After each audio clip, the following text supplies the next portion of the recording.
Alright everybody, welcome back to some more Pokemon Brilliant Diamond. It is I, Xilestar, and today we're going to go through certain locations because I couldn't really go through them because of something else. So this is actually not going to be in small videos. I apologize because there is a lot of locations that I couldn't do to grab items because either I couldn't quite understand where they are located, or there are trainers blocking it, so I couldn't really pick them up. I apologize. So, in the description below, I'm going to leave a link to a resource that you can use to find out like which locations give off which items, and by which locations you search for. Let's say, what would route 205 give, and then you go all the way, scroll all the way to the bottom, and it tells you what items you can get a hold of from that said route, kind of thing. That's how it's gonna be. This is because while I was on my search through what was it? I think I had saved about 88 links, and I think I have a few that were like post game, like not post game as in where we are right supposedly right now, but I mean like after the national decks, which we cannot use yet.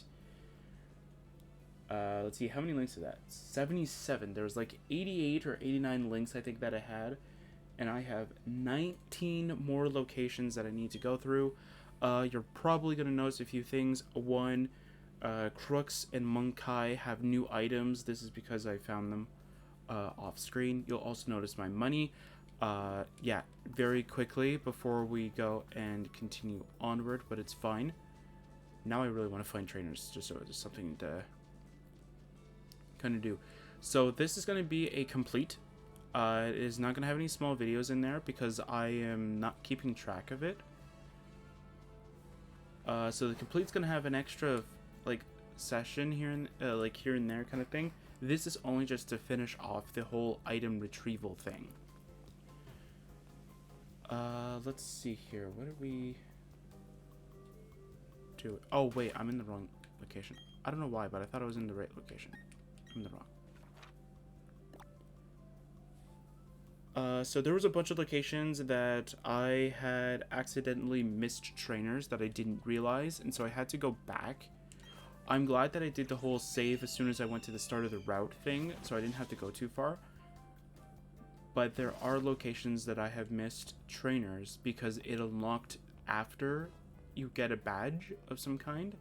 So like the surf badge, the rock climb badge, or something like that, right? So I did that. It's just to show something off. Yeah, I did all this. I think I nearly bought everything right when I got to Veilstone. There was only a few things, so I sold like every not everything. What is it? I sold something. What was it? I sold like all the treasures. That's it. I sold all the treasures. I went back and did some of the underground stuff. I didn't really go too far with the underground stuff. I just wanted to explore and all that kind of stuff. Let's see here. All right. So the first thing here is. Actually, this one I could possibly answer, because I have, what, 2 things? So, I did find some plates off screen. I'm not going to go do the whole, what do you call it, the voiceover for this session, because I don't want to repeat myself, so we're going to go do that on the other session. So, Volt Switch, I did find that. And 45 is tracked, so I did find those 2. Did I find the spooky plate by any chance? I quickly looked at this, and I couldn't find one item, I think, and so I just backed out. Where's plate? There we go. Looking for a spooky plate. Yeah, so I don't know why I have that saved then. Because I have every item from it. Okay, that's one location down then. Oh, this is a post-game thing, I think, right? That's the thing that I'm missing? No. I know why I did that. Okay. we're going to go down over to Eterna City.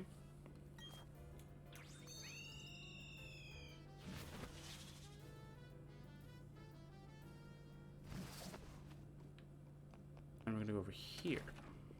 So I spent about 5-8 hours, give or take, just looking for items. So if we talk to this guy, I think, how is it down in the Grand Underground? Big and empty, I would think. But that's just because you're a novice spelunker. There are many hidden things down there that are invisible to the naked eye. For my next test, I want you to dig up some treasures for me. While underground, check the radar for any spots of yellow light. Go to such a location and search for treasure by pressing the A button. I did that. Oh, does it want me to do it again? Oops. Nope. Clicking all the wrong boxes. It's X. There we go. Does he want me to do it again?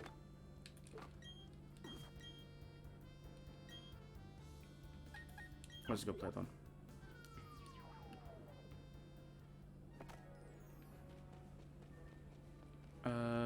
Yeah, so if you actually are, let's say you're having trouble trying to find this, let's say you're like this, and you go around and you're like, oh man, I can't find it.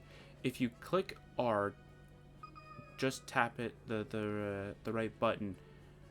What is the button? Is it literally just R? R. So if you just click R, it's going to do that sonar thing, and you're going to find a light. So let's go. Yeah, so if we do this, we get something else. I did this a little bit while I was farming for items. And I got something out of it. Okay, so we got that. We got the loot box.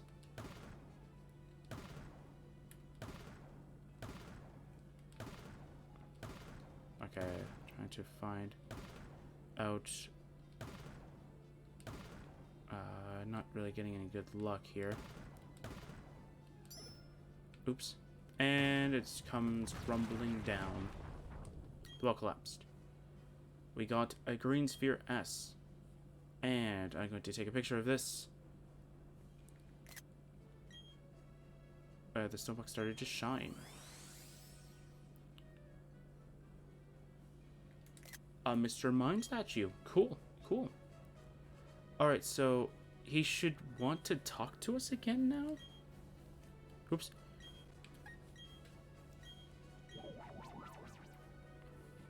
Yeah, so we're going to go through the long way of actually getting everything done now.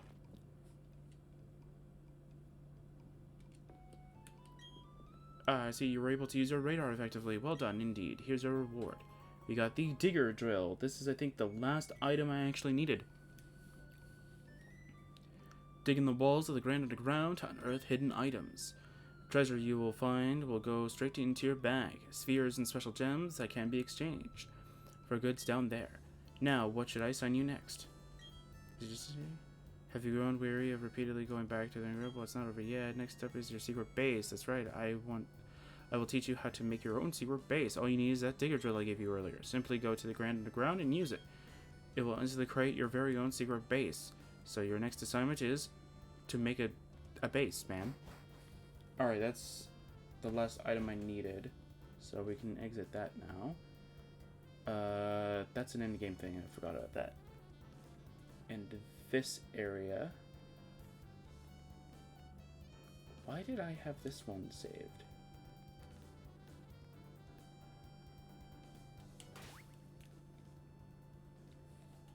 This one I don't think has any trainers, so I can skip that one for now. But I'll do that one off screen right before I do anything. Alright, so let's see here. There was a bunch of crazy shenanigans happening around this very area over here. So let's go to Pastoria City so I can actually go do that stuff.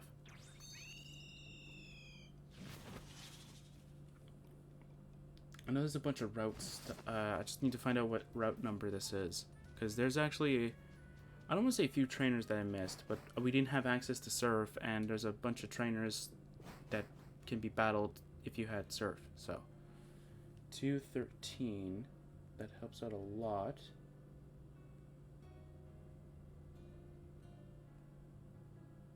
213. There you go. Alright. So now we got that loaded up. I need to go down to where the items are located. I think they're under... So if you're looking for it, they're under trainer Pokemon. So like under like all the trainer Pokemons that you'll be able to fight. Alright. Let's go. Did I fight you? There's a fancy hotel and a fancy place and a fancy restaurant. Fancy restaurants filled with fancy people who think of themselves as too fancy to battle alone. Okay then. You need to settle down some. I don't need to calm down. You calm down. No, I'm kidding.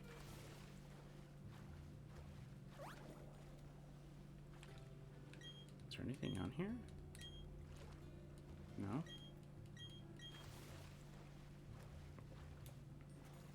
Is this not the... No, this isn't the first area. Okay. So this is just a closed off area. Okay. I know this is the area that had some trainers. There we go. Hi, wave riding trainer. How about a battle on the sea? No. I don't want to fight at all. Alright. Haley.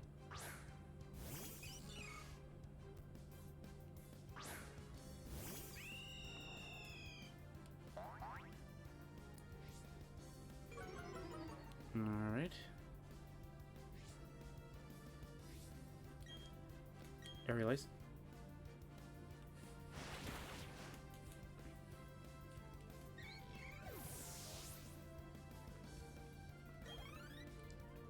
Alright, there we go. Azumarill. That's cool. Meanwhile, I have Aerialize.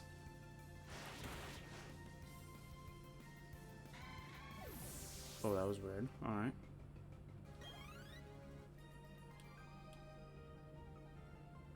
You sure scolded me there.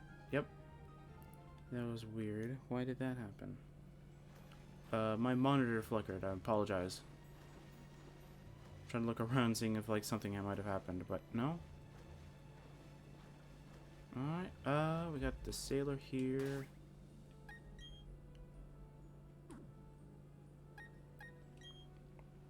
I could move for Tempady, but I would much rather...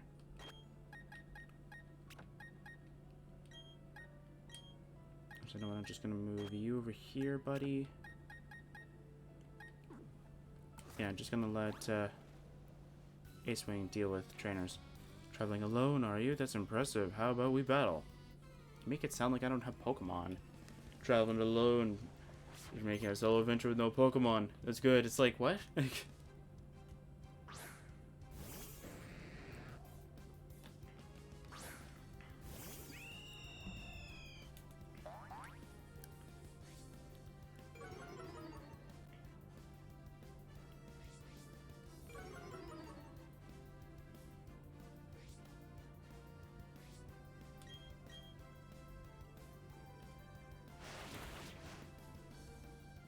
Alright, it just happened again.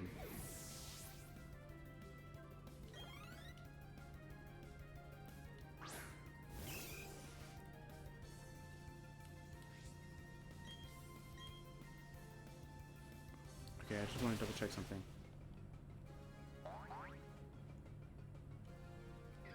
I want to see if it's actually messing up the recording.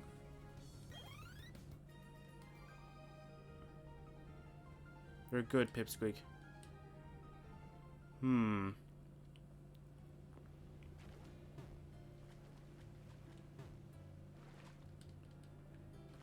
Nope, nothing in these rocks. Nope. Nope, nothing over here either. Alrighty then. Hey! Game, I wanted to go over here. There you go, another sailor. Alright, I want to see if it might be flashing on the screen next to me. Here.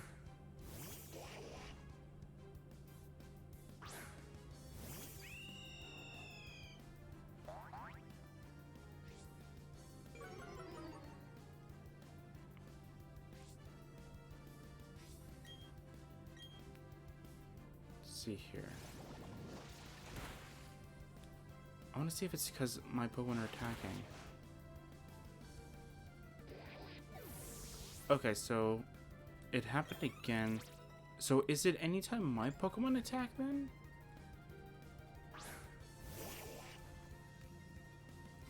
Or it is Aerial Ace that's doing it. Okay, let's try Quick Attack then. Nope, Aerial Ace. Huh. Weird. I didn't do that before. The chill of the sea, the coldness of defeat. Interesting. I did update my graphics card, so that might be an issue, but I didn't have it before in an older version, which is interesting.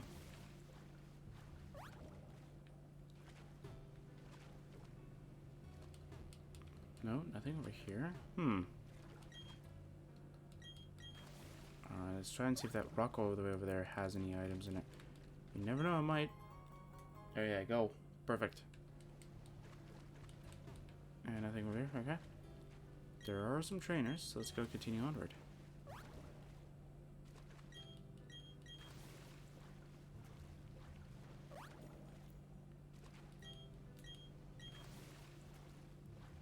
So there is actually one location that I have saved, but I'm not probably going to record it. Hello there, aren't you going to swim? I mean, technically I'm using surf, so I'm surfing the waves. No, I'm kidding. I have Mount Coronet set aside, I think. I'm going to do that right before I try anything. Right before, like, I begin the next session kind of thing.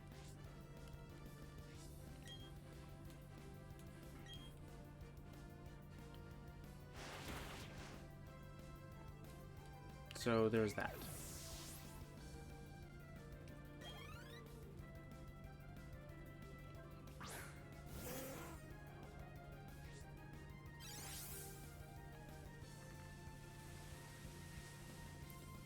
Alright, Pelipper. I'm just gonna go and use Aerial Ace here and see if it actually is Aerial Ace. No. Then again, the rain happened, so I'm trying to see if it might be because of a brightness issue. Might be. What's saltier, my tears or the sea? The sea, definitely. Or you, technically, because you lost. I'm joking. Okay. Got a water stone.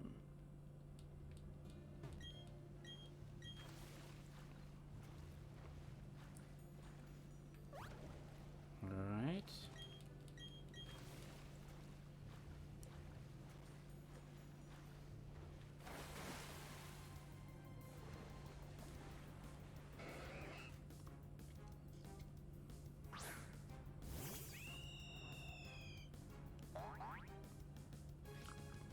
Yeah, so far, between all of the items that I've been able to find, none of them really are, like, groundbreaking.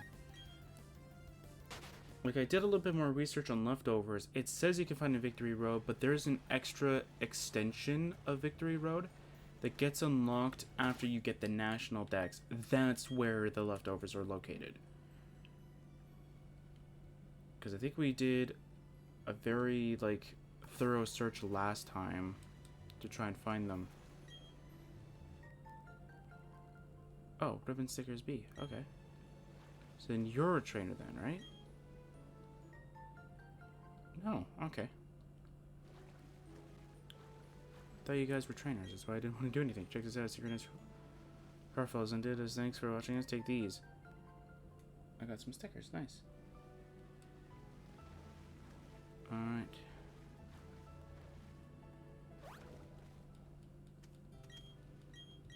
Okay.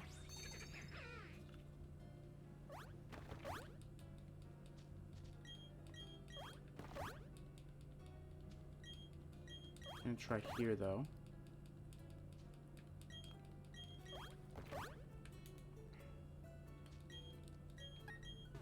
Oops.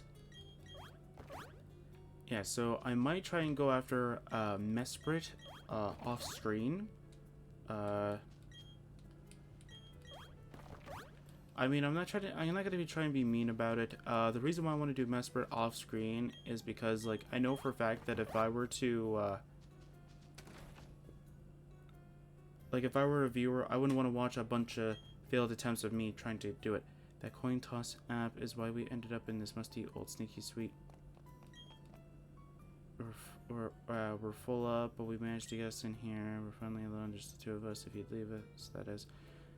Is this something we don't need anymore? Will you take it? I got a coin toss Poketch app. Alright. You can use it to make decisions. Nice.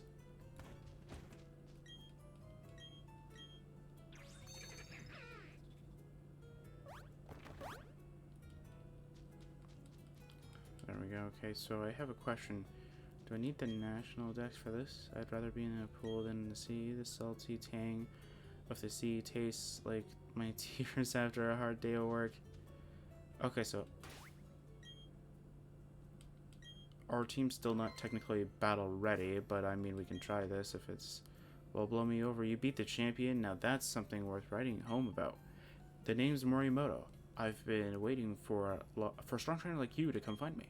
If you've got faith in your own skill, care to join me in a match? Sure, I guess. That's the ticket. Now watch out, because Morimoto's got more than enough to motor right over you.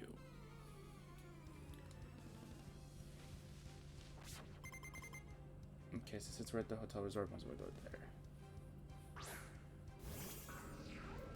What is with trainers having spirit tomb? Anyway. Give me a second, I'm gonna try and pull the... Ah, okay, there we go. Alright. So if we beat Morimoto here, we'll be able to get the Oval Charm, which I think makes eggs hatch faster?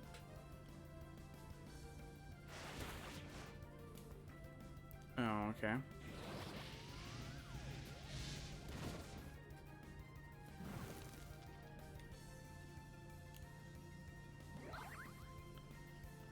Alright. I'm going to switch here.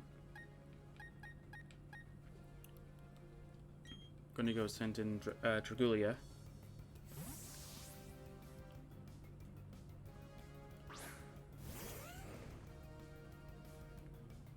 I don't even know what's on his team.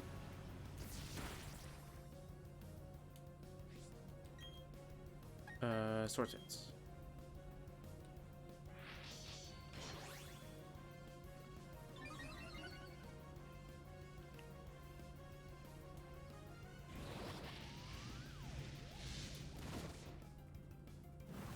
That's fine, I'll just Swords Dance an extra time then.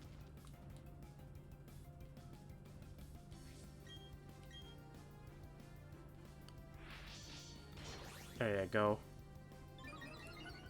So half would be technically my normal attack halved, I think.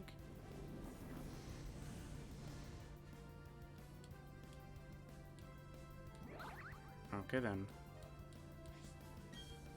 So it would be this turn and the next, so I might as well Swords Dance, I guess. Don't you dare wave at me.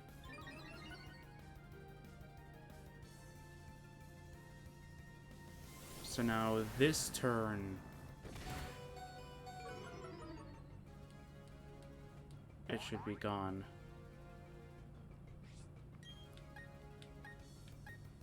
I mean, in theory, it should be gone now. We're +6 attack. We can pretty much take out anything. Even if it was higher level.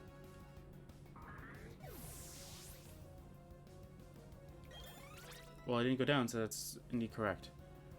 Alright, Impiety, Monkai, and Ace Wing got levels. Nice.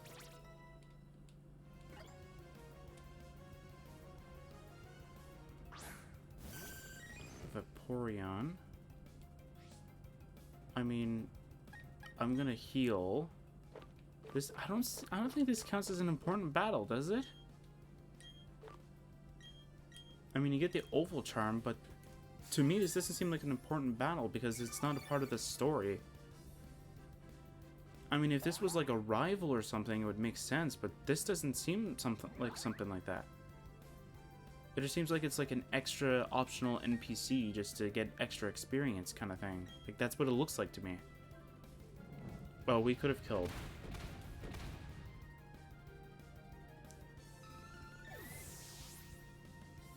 He had about 40 HP, so let's see if that item even mattered. Might not look like it. So he's fake out. Oh no, okay. Yeah, the item actually kind of counted. Or mattered. Not counted. Of course it counted, but it did matter. Alright, let's see here. Lovely, got leveled. Nice. Flareon. Ooh. I can't wait to extinguish those flames with my ground.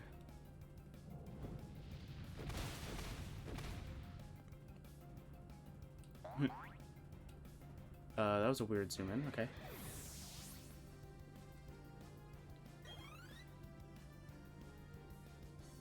Hippowdon. Okay.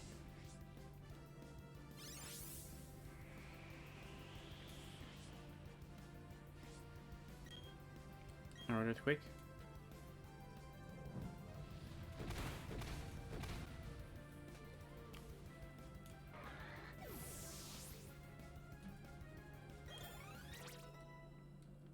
Alright, Dragoolia. Nice.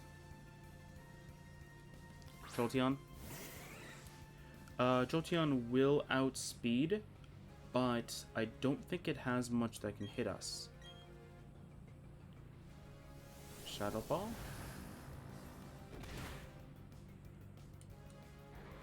That's fine.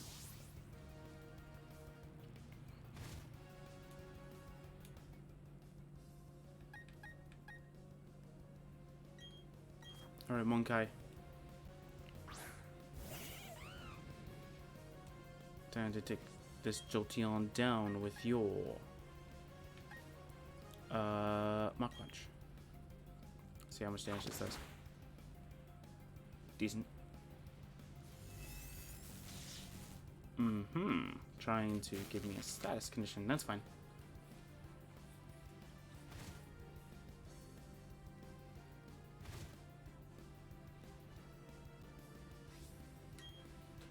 Alright, Mach Punch again. Really? Thunderbolt.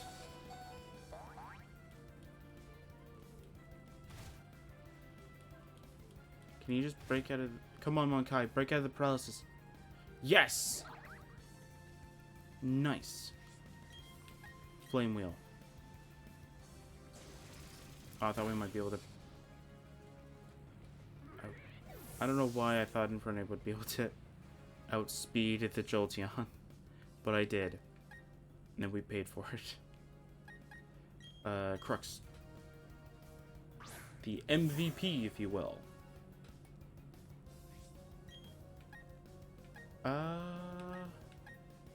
Aurasphere.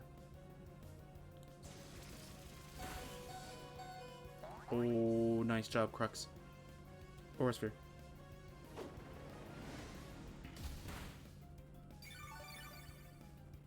Aw, really? How is this Jolteon surviving? Is my IVs really that bad?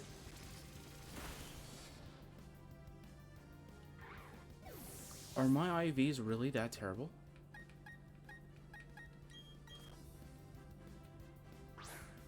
Because this can't really be too much of a level issue, right?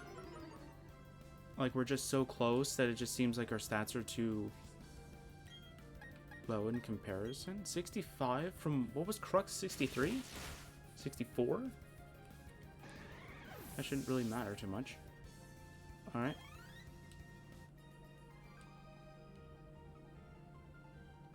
And so we prove that the strongest and most amazing of all is actually you. Ooh, you would normally get 1,300 Poké Dollars, or 13,000 Poké Dollars. You're really strong, I should have known. Since you've managed to trounce me, I guess you've earned yourself a reward. You obtained the Oval Charm. This is about eggs, right? Let's have ourselves a rematch someday. Oh, no, it doesn't say anything. This is the egg one, right? Pokemon eggs increases the chance of it. Okay, I thought that they hatch faster, but I guess not. And I think it's this area, because this looks kind of suspicious. Hi, I'm a sound engineer. I compose music for games. Wow, you beat the Sinnoh champion? That's great. I'll give you something cool for that. You obtained the DS sounds. So if you want to hear the classic sounds of the original Pokemon Diamond and Pearl, you use this item, I believe. Cool. And I'm guessing there's a bunch of things if you complete the Pokedex.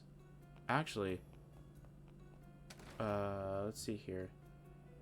I've seen every Pokemon in Sinnoh. Do I get a reward for that? Everybody's looking great. You've already met every Pokemon there is to meet this region. I'm really impressed. Let me give you a reward.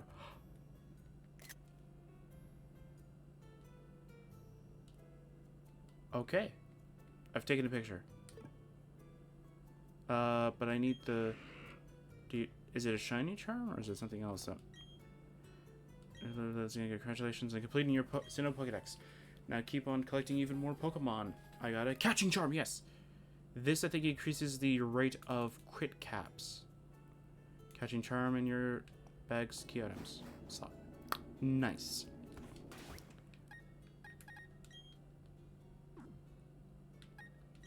Yeah, so that's it for this area, probably, until we can actually complete everything else. That's Mount Coronet. I've already talked about that.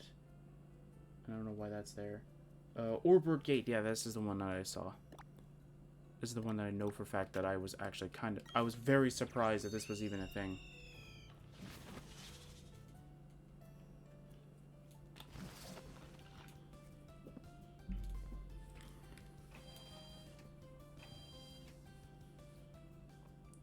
So I looked at this yesterday.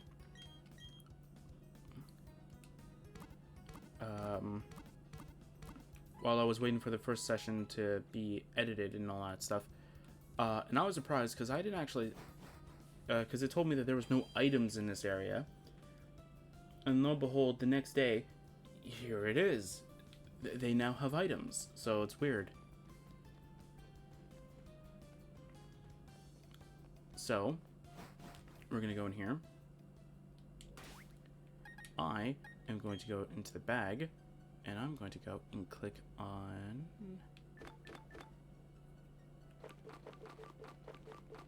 this is also sorted by type, I believe. So now... Hey, don't you do that.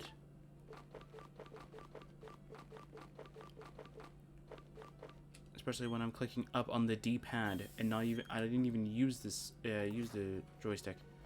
There you go.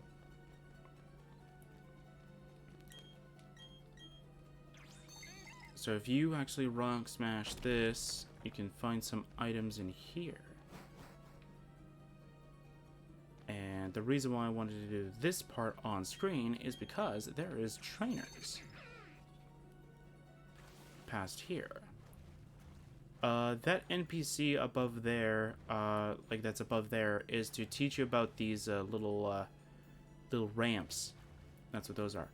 And this is where I saved right beforehand because I'm like, is this actually a trainer? And as soon as this happened, I'm like, alright, time to close.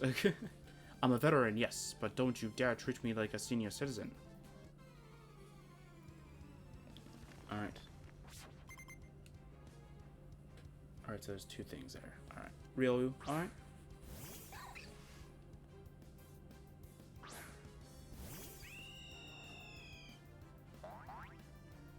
Cool. What level is the real 33? That's not that bad of a level. If only you could have turned that into a Lucario, then that definitely would have been a threat.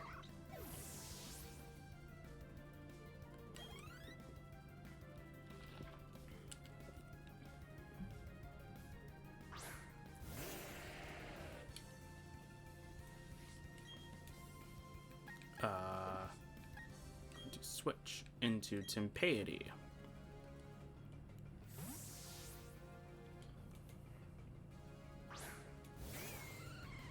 Nice.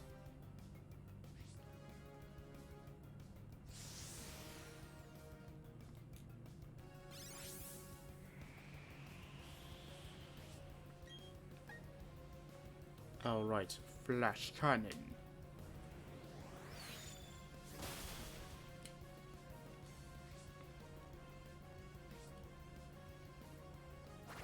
Stealth rock.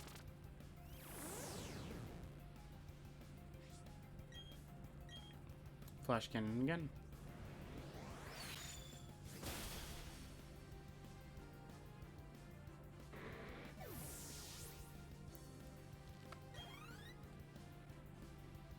Alright, Staraptor.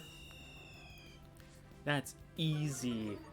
This is easy, man. We know how to deal with Staraptor because we have Asian power.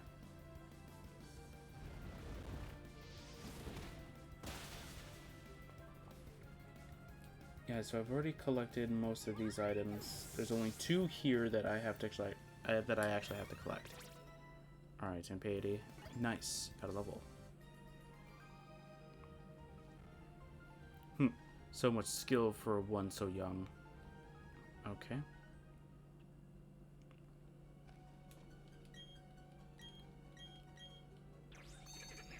Alright, Big Barrel. Let's do this. I didn't even click A. What?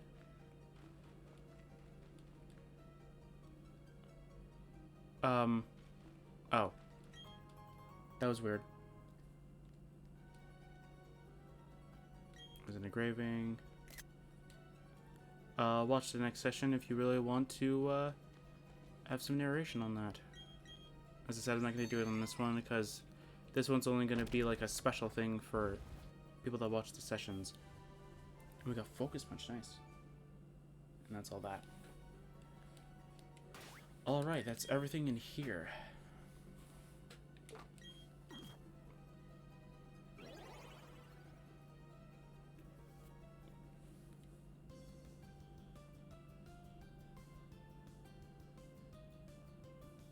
Wait, what? Why is this route here?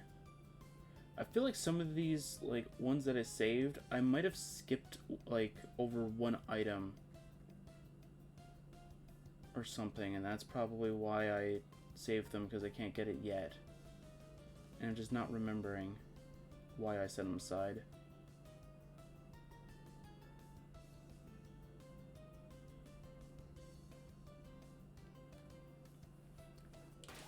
Okay. Yeah, so if we go...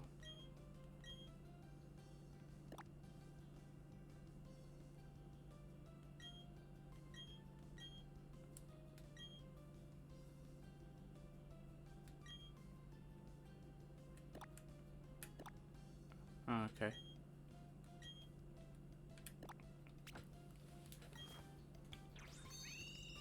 I was gonna go over there.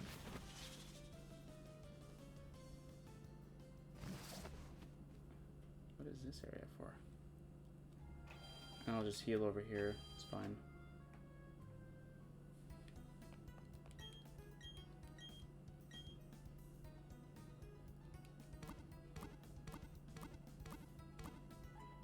Yeah, because I think later... oh, these might be before I decided later on that I wasn't going to care about ones that I've... that's like an antidote and paralyzed heals that are hidden on the ground kind of thing. That might be why most of these I have saved on the side.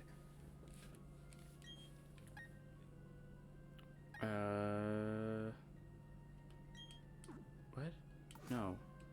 Oh, that's right. Yeah, it's this. No, this. There you go. We have Route 208, which is over here, I believe. Yep.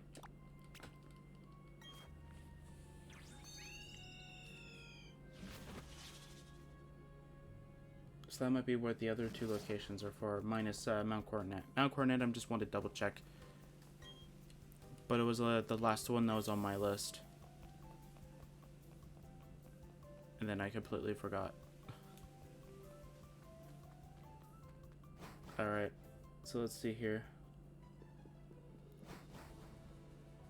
I'll do Mount Coronet before we continue anything else. So I couldn't even try and get the item because apparently I missed this trainer. Gahahaha, you're just a little kid. How are you supposed to beat a big strong man like me? Or a big man like me? I don't know. I don't know, man. If I keep adding words to your dialogue, that makes it more sense in my head.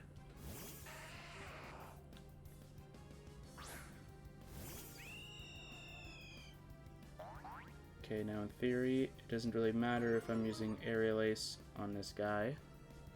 His Geodude should technically go down. Because I'm like, what, 50, 40 levels higher than him? Yep.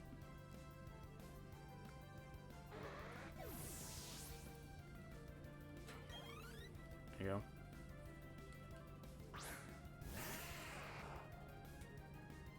go. Bye, Geodude. Aerial Ace.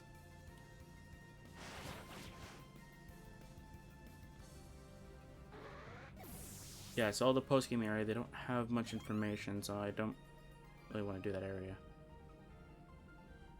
I'm a grown-up, but I got served by some little kid. So I'm probably going to either have to wait later on today or tomorrow, maybe. It might be a while before I end up taking a look. This karate man will pulverize you. Don't pulverize me. What did I ever do to you? Black belt Kyle. Matchup. Well, I can tell you this, that matchup's not going to stand a chance.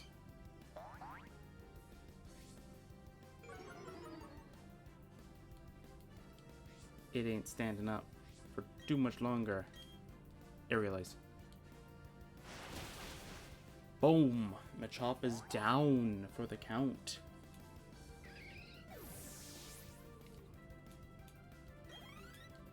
There we go. Kyle. I don't know. I still lack power. Yep.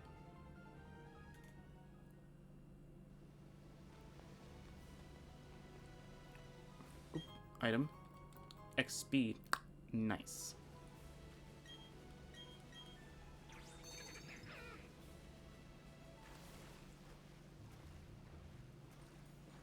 Are you a trainer by any chance? Or are you just gonna give me an item?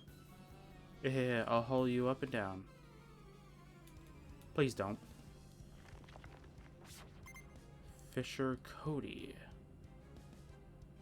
Barboach. Alrighty, swing. Let's show this Barboach exactly how much birds like fish. I don't know.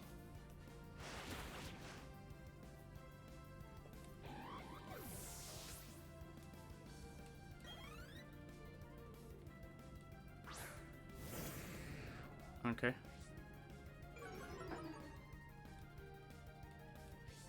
I mean, in theory, I should be able to still take it down.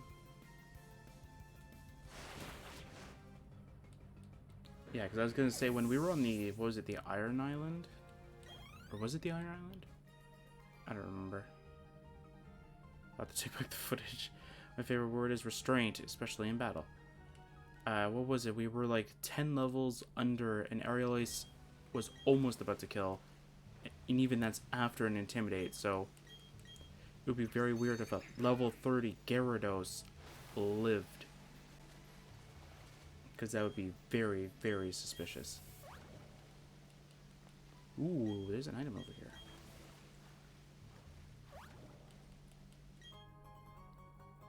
Carbos. Interesting. Okay, what's over here then? Nothing, okay. Cool.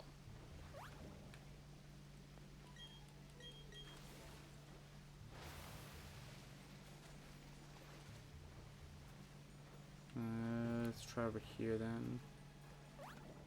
And I just have this rock climb. This is actually, does this just lead to a trainer? So far, yes. They call me the Echo Man. Battle with me. Yahoo!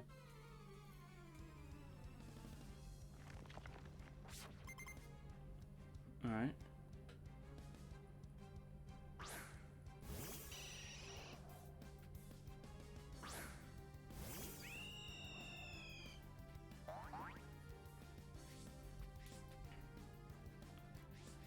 Alrighty, swing. Time to take it down with Aerial Ace.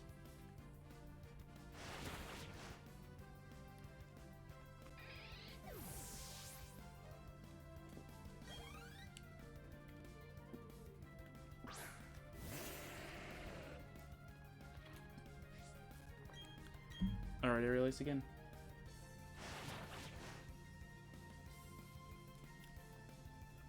What was this? Oh, I remember this. Okay. Yeah, so we're going all over the map, but at the very least, we should be finished soon.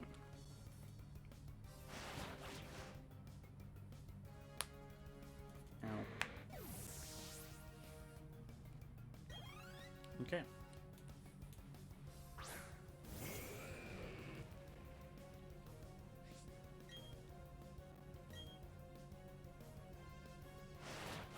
I realized again. Alright, nice.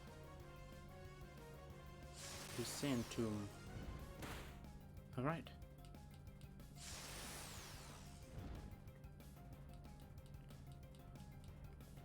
Alright, so after we're done collecting these items, I'm gonna go back to the...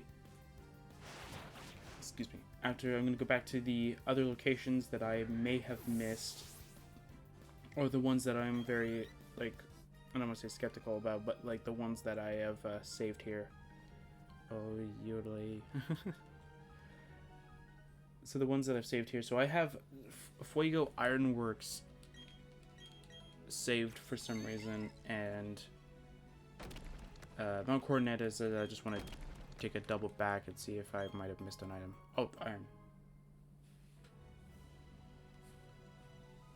Did I just...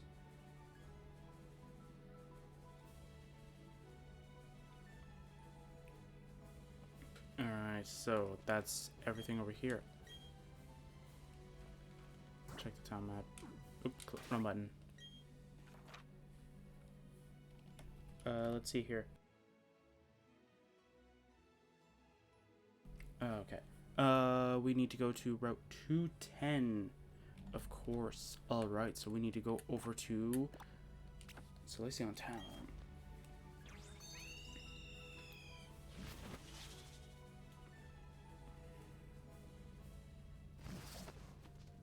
Now this is the reason why the Hidden Moves app is actually opened on the screen.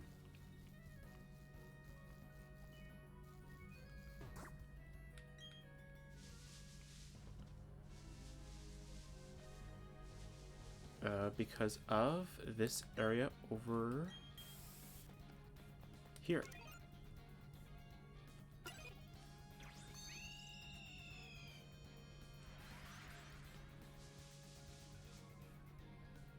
Are you the trainer I missed? Nope. But I know which one that I have sort of got stuck by.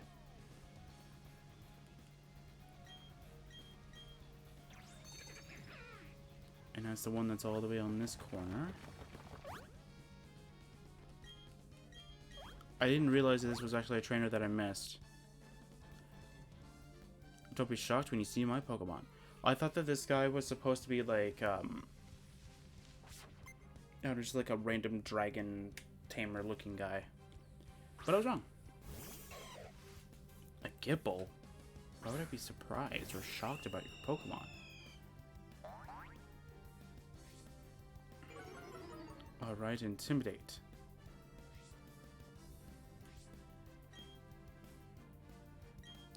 Aerial Ace. Let me guess, you're gonna have rough skin for whatever reason.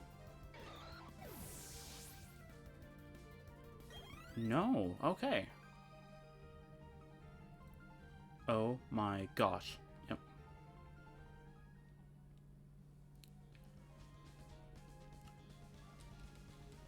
So I know most of the post-game stuff, but but that doesn't mean though that like all of it's going to translate very well. For one of the post-game locations, I know exactly where to go for it. I don't remember the exact like sort of answer like for its I don't want to say riddle, but it's like its challenge kind of thing is, and here's where you get Draco Meteor. Okay. Thank you. That route is done because I wanted to face that trainer. I wanted to see if there's anything else there. And I didn't get disappointed. And then the right? The left side of Celestic Town, sorry. We are at the right side of Celestic Town, I got confused.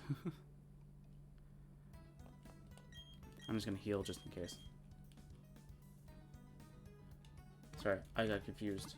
I thought we were at the left side already, but we weren't. We're on the right side. I'm so confused. Anyway. So we never actually went towards this side of Route 211. So as soon as I like went down here, I might have been able to pick up one item, and then that was it. And I'm like, I ain't chancing it. There's too many trainers here. So let's just go and actually face them now. Haha, I'm psyched for this. Here goes. I'm psyched for this as well. I don't know why, but I am psyched.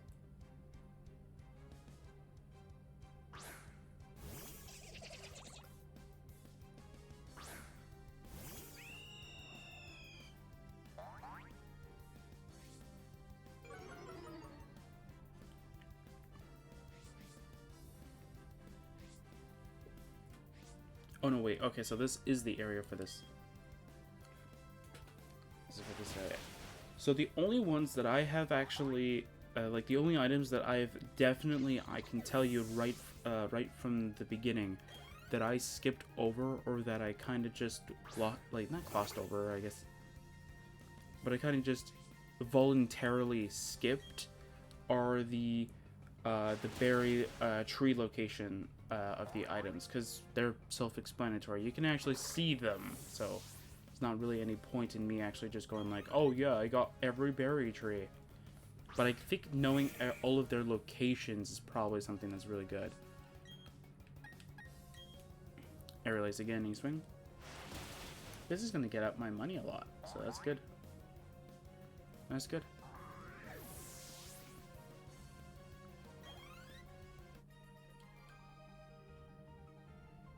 I don't get why we can't win. Okay. It's because you don't have enough money. Man, that was double the prize money, and that's barely anything right now. I think that was probably barely anything in that stage, too. Yeah, we should have about, like, 30k by now? 80k? Interesting. Hello. Speed is a ninja's best weapon. Can you keep up? Nope. Not with speed. Let's see here.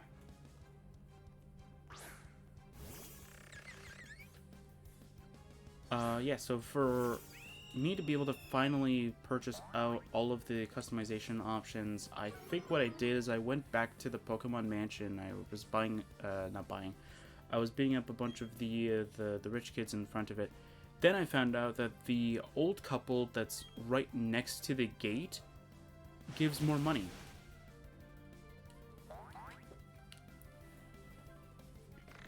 I led with Staraptor versus all of their trainer battles.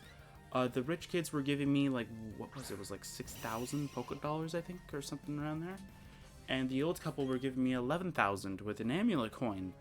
Like 11,000, like both of them were like, I faced both of them with the amulet coin, but like 6,000 and 10,000. Obviously, I'm gonna take the 10,000, and plus the rich kids that were in front of, I think it was the mansion instead of like right next to the gate kind of thing. They were like, they weren't responding very well with the VS Seeker, but yet the old couple were. So it's like, oh, okay. Whilst exploring the ruins, I spotted a trainer. I must investigate. You do that, man. You do that.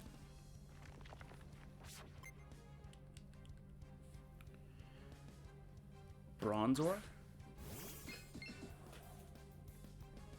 Okay.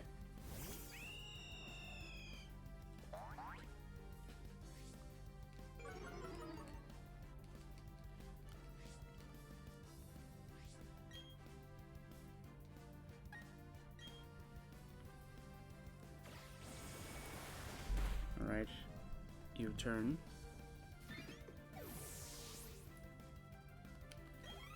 Alright, there we go. Never mind, I'm not gonna do that right yet. My investigation revealed the trainer to be tough. I could have told you that.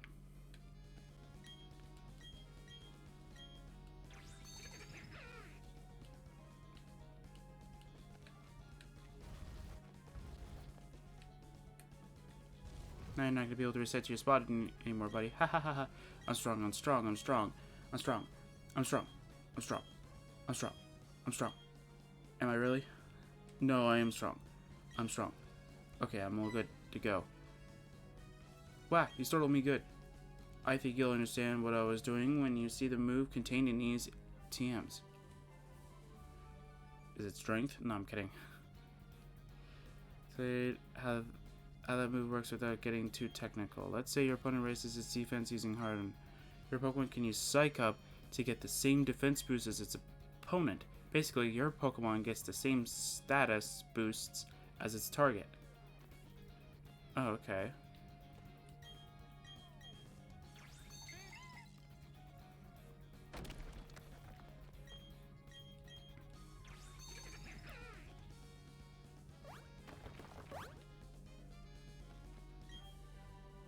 Got Psychic, nice. So we got Psych Up, we got Psychic.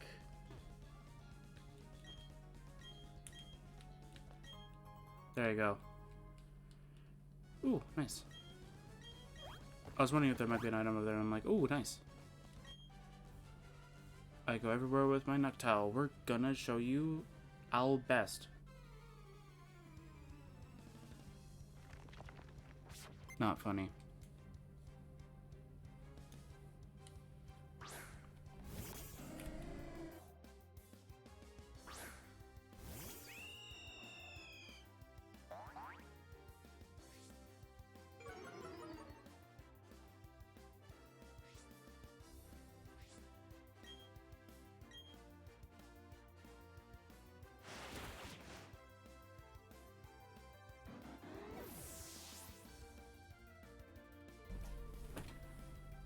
Alright. Oh, wrong button.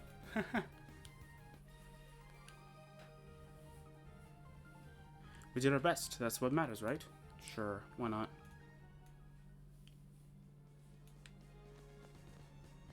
Alright. Any items in here? No? Okay. That's it for that one. Let's go to... Okay, actually, I don't know why I said it, because I have to go there anyway.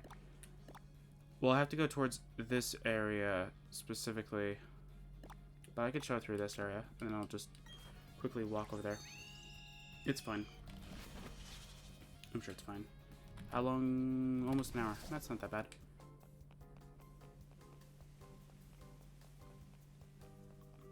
Man, I love recording on my Nintendo Switch, man.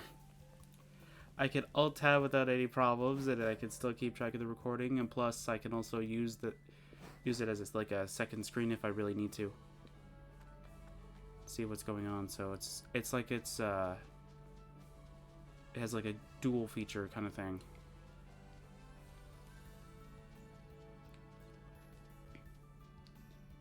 Yeah, so these are the two people I'm talking about. These two give you about 10,000 anytime you beat them.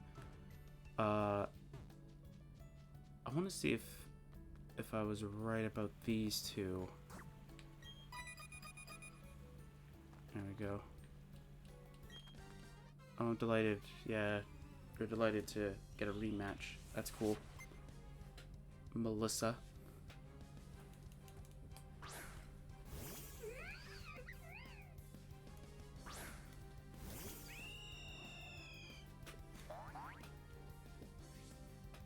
All right.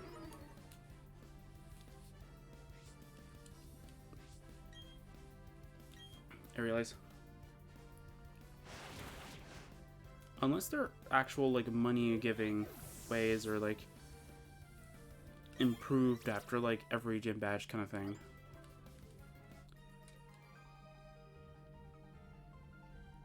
Oh, how very impressive of you. Oh wait, they're giving me 13k. Wait a minute. Okay, the one that I faced was the rich guy, I think, and he only gave me 6,000. So I want to see if he still gives me 6,000.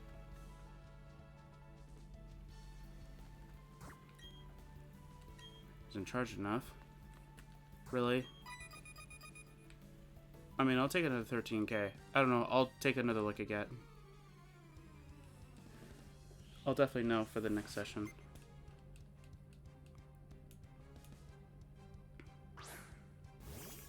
I'll just have to say like recount exactly what I did for this and why it's actually being added. But after we're done going through, we only have like six locations left after this, and then we're gonna go through the underground. We're gonna go find all of the areas that we can go to for the underground. So all of the little routes and stuff like that, we're gonna go and find it. I mostly want to have the underground locations. Oh, how very impressive of you. Thank you.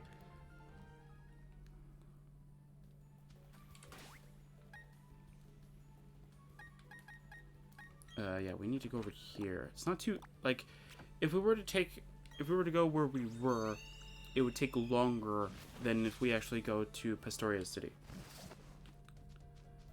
So we're going to take Pastoria City to get there. What's that? Actually, since we now have, you can actually get heart scales in certain locations, so I have 2 now. Once you get his heart scale, let me guess, you want me to teach one of your Pokemon to move. Which Pokemon needs tutoring? I want to know something. Actually, Monkai, maybe. But which move should I teach it? Flare Blitz?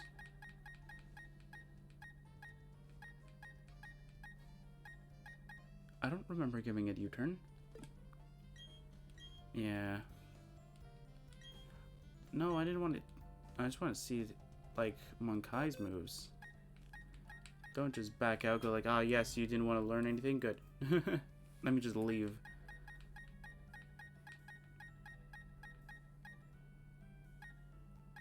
So you can learn Power-Up Punch. I had a feeling that I could learn Power-Up Punch, because it wouldn't make much sense that you wouldn't give Lucario Power-Up Punch if you brought it back as a move that it might be able to potentially learn. Hey, look, Dual Chop, nice.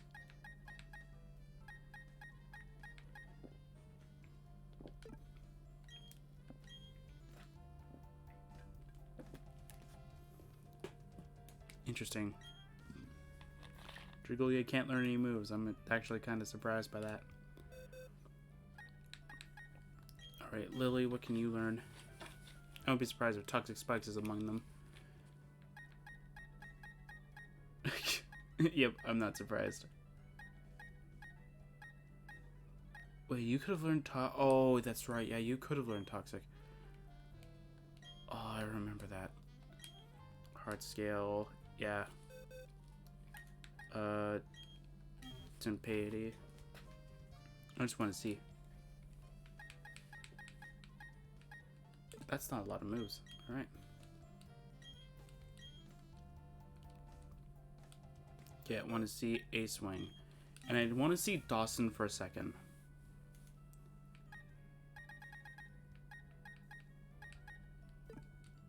I want to see Dawson for a quick second, and then after that, that's it.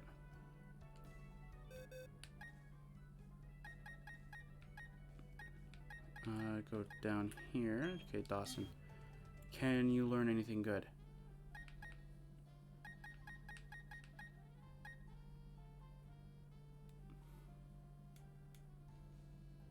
Really? If only I bloody knew that, I would have given this.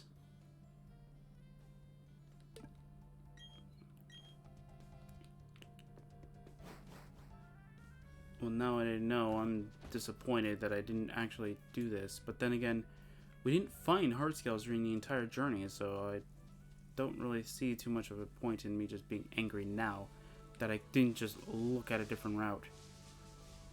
Oh yeah, that's right, it's here, okay. So while I was grabbing items, I got extremely lucky where I avoided the trainers over here. Well, I shouldn't really say that. I triggered one before to find out if these were actually trainers. And then I went back off, obviously. Oh, here comes a nice trainer. This is worth evaluation. Yeah, I saw this and I went, alright, time to go and reset the game. Syntat Abra. Alright.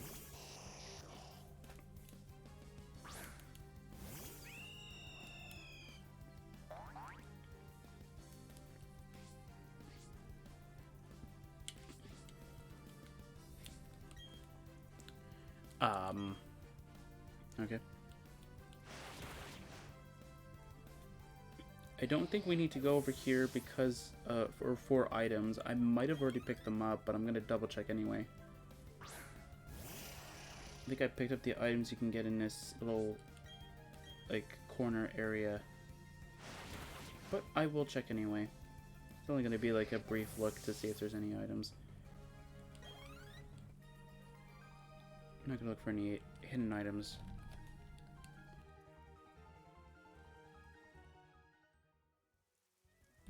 Oops, skipped this text by accident. I was looking to see if there's any other items I might have missed, and I accidentally went ahead. My bad. When it rings, I get happy.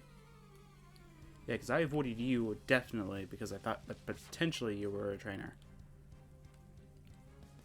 Glad I was right in that guess.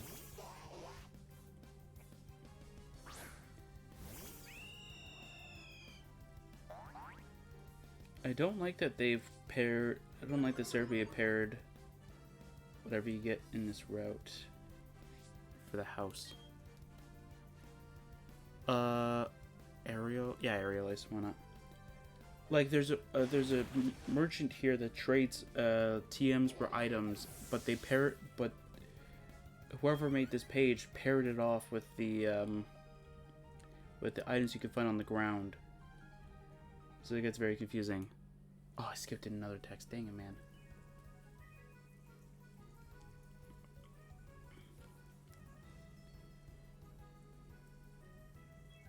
Did I actually miss an item here? So I have Route 215 here. Did I actually miss an item? Or is this just, again, one of those items that I potentially have missed? That's exactly what it is. Alright, we got 4 locations left. Yes, this makes sense. I picked up the items, but I did not fight the trainers that I supposedly skipped. I got extremely lucky in avoiding the trainers. I think since we only have 4 locations left, and they're going to be relatively easy, what I'm going to do now is we'll do the underground. And because I actually didn't get to see this area in the underground as well, this is perfect because then we get to do 2 things at once. So I'm going to show you what I mean. As soon as my controller stops doing this, I gotta find that other controller. I want to see if it's the controller. Play along. Bye.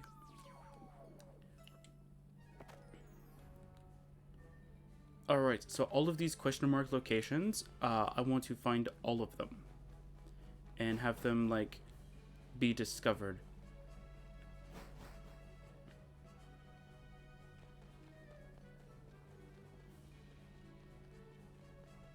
So that I don't have to worry about them anymore.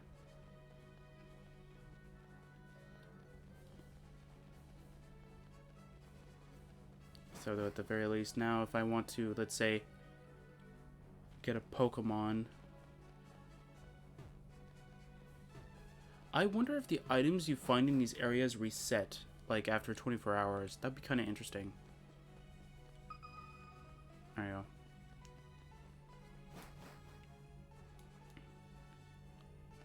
Oop.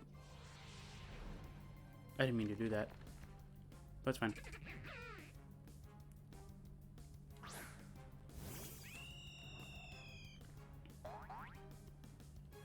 I'm trying to remember the one area that I think it's either Hearthome or something else. It might be Hearthome that I'm just not remembering. But I think for Hearthome City has its like own little area, I think. No, that's not it. No, what's the button? Y. There you go. Yeah, that little, like, box that has, like, 3 locations and in the center area. That area specifically is what I'm talking about. Oh, we can literally have the map open. Oh, okay, this is cool. This is what I was looking for. This is what I want. Does this reset it? No. So which means I might find a Pokemon here, but that's fine. So I mean that if we're going to go through this again, potentially for Shining Pearl, or if I want to do it again with Brilliant Diamond when there's more information kind of thing on what's going on, what I might end up doing is we'll definitely start using up these locations. We'll have one from each. So even if it just says like Iced Cave 1 or Ice Cave 2, we'll count it as like Iced Cave. Or Icy Cave, if you will. Oh, why did it change for that one? Is it because it was a new location?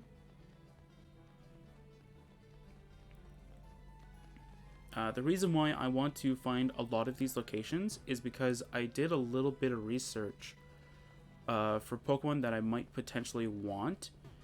And on that list, I wanted a Toxicroak as an extra, an extra fighter just in case. But the problem was that it could only be found in the Safari Zone. Now, I know for one of my rules, I did say that I can't use Pokemon that are not caught in a Pokeball. This is only mainly supposed to be if you can get the Pokemon with a Pokeball. Trade Pokemon, obviously, depending on the trade Pokemon, you can get them in a Pokeball. It's just that you have to wait till later on, kind of thing. But for Safari Zone Pokemon, I don't think you can, in a sense. Allow me to explain. So for Safari Zone, everything that you catch goes in a Safari Ball.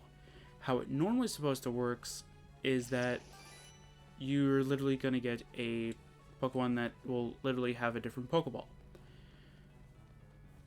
And for my rules, I technically can't use that, because if you can, by any chance, catch it within a different Pokeball, you have to use that.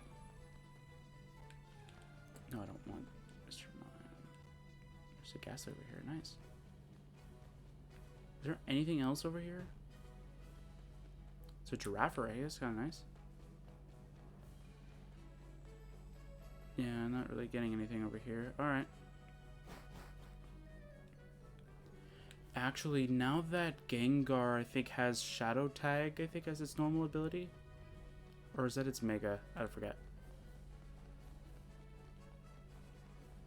I'm kind of shocked that they didn't bring back Mega Evolution, just to kind of see if there's any interest in it.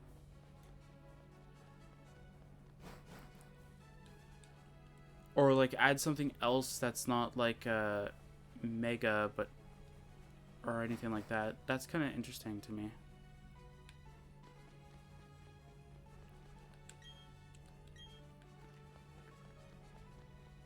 So there's about 5 more locations in here, and then that's it. Interesting.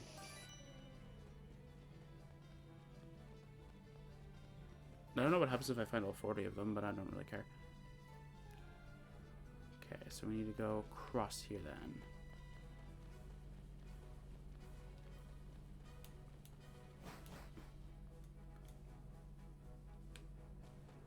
Okay, where do we need to go? I can head up around here. I'm gonna head the long way around. Can I bike in here? No, I cannot bike in here. I was gonna say this would go a lot faster if I could just bike, but I guess not.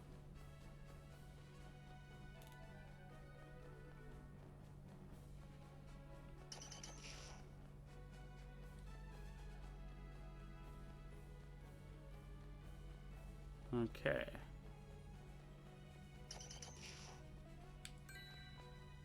Oh, it's still counted, okay. That's interesting.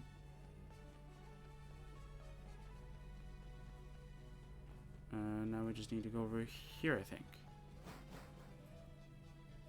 We don't need to go anywhere. But yeah, so like if it was like Wipeout Cave 1 and 2, we would just count it as one encounter. And obviously we would try and wait until we get to actual good encounter. Ooh, a Shinx.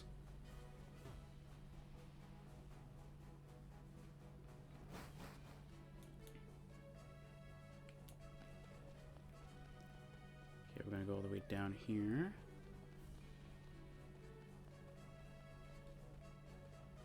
No, it's the next one. And it's just this one right here.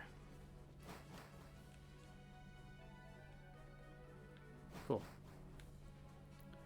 So this is mostly just like snowy areas. So in a Minecraft kind of way of speaking, it's the snowy biomes. Yay.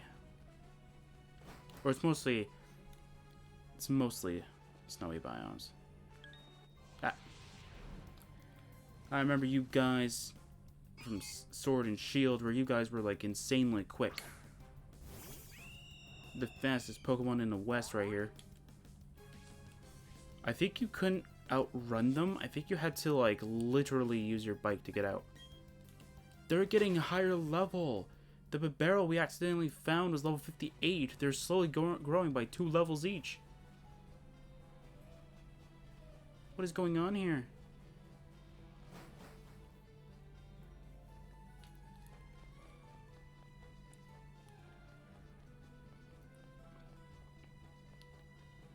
I wonder if they're like close to level 60s because of the because we beat the champion. It would be very cool if you could find these level 60 Pokemon before the Elite Four. That would have been very helpful for the Gabite.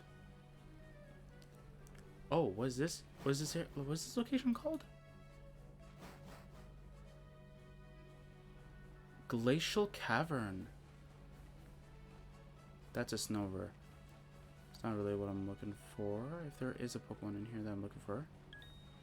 There's one in particular that I'm interested in. Hey, look, an item. Rock Slide. That's a not bad item. Or not bad move. Just give it to Pokemon.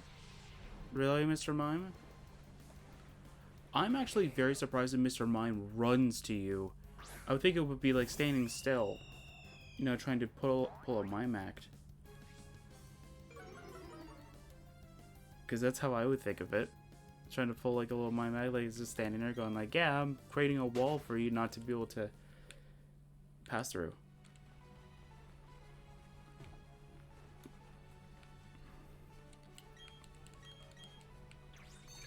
Oh, this is water you can swim on, okay.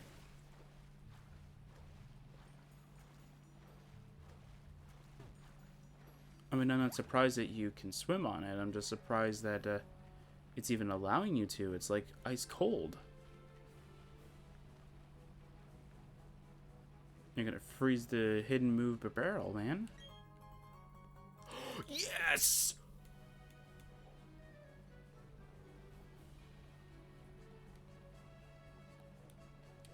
I needed that. That's an awesome item right there.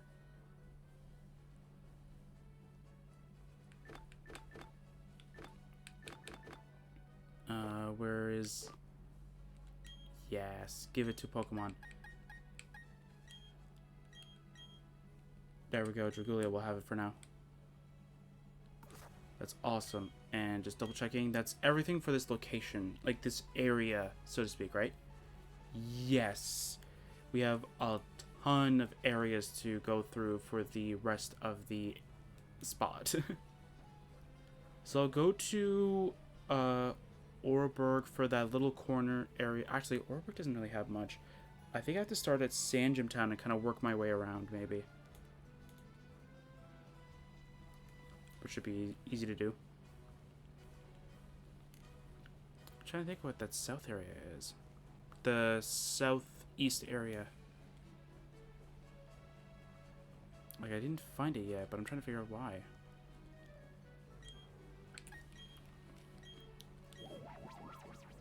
Alright, after this we'll go to our home, and then we will, Alright, there we go. So after we go to, what's the route number name? 216? 216, I think I have 216, 217 here, because there was, like, some trainers that I missed. The reason why I want to go through the trainers is because I want to just be able to like wander around here off screen kind of thing and go, oh man, I hope I don't have to show it. But after this, yeah, I'm not going to show it. So if there is, like, let's say, a magical trainer that I missed on, let's say, Lake Acuity, Lakefront, and I'm like, oh, it's not even worth it. I'll just take a picture of what they say beforehand and after. What did I want to do? Oh, repels. Because I find it's not even going to be worth, like, adding an extra session like this kind of thing. Just for, like, one, maybe possibly two trainers, not worth. Or I'll just skip it entirely. I'll just say, like, I missed a few trainers here and there. I think the whole picture idea makes more sense to me. And you're the one, I think, right? No, you're not the one. It is a skier. I think he's, like, over here, though.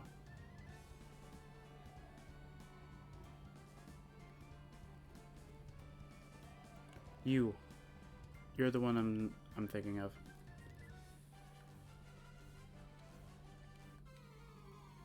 There you go. Wait, did it pass? Ah, 218, I don't... Or not 218, 217, I think I skipped. Either I skipped it, or I did something else with it. Anyway, who really cares? It's done.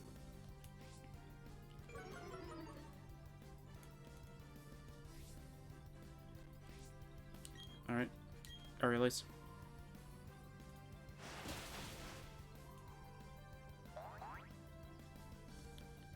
Thank you. Thank you. Alright, getting buffed by hail. That's normal. Alright, another Snover. Interesting. Alright, airless again.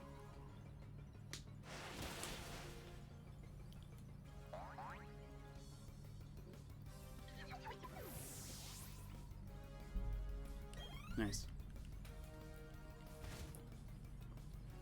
Got buffed by hail again.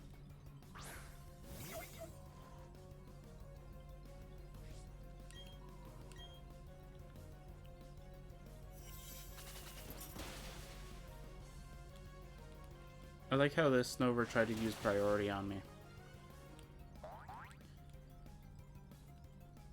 Actually, I'm wondering, could Snover have possibly have worked out in my favor if I would have trained the one that I caught?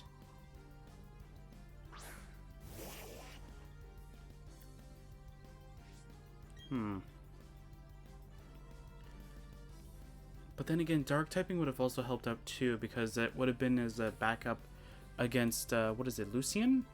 Lucian? Lucian, not Lucian. Lucian.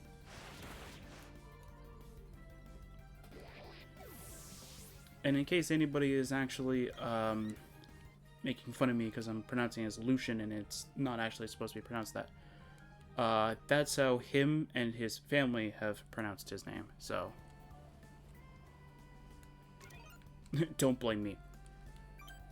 Or don't be, like, hateful about it. That's literally how he and everybody in his family pronounces his name, so...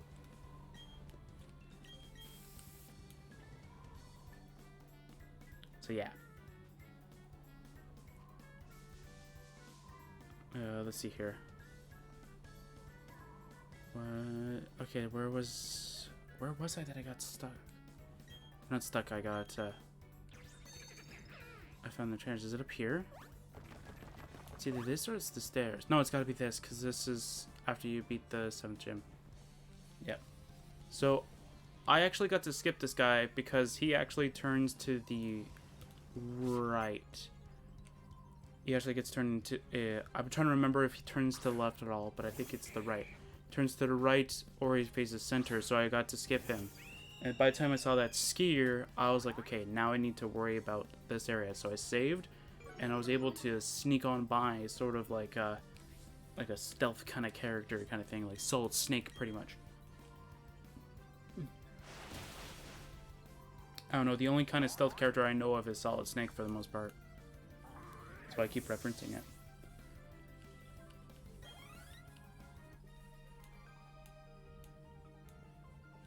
Huh? It's over, you say? Yep. It's over because I win.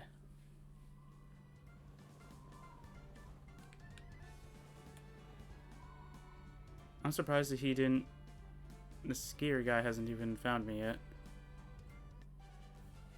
I got so scared of him trying to find me. What's fun about winter? Number 1, skiing. Number 2, Pokemon. Number 3, snow. Scary Caitlin, alright.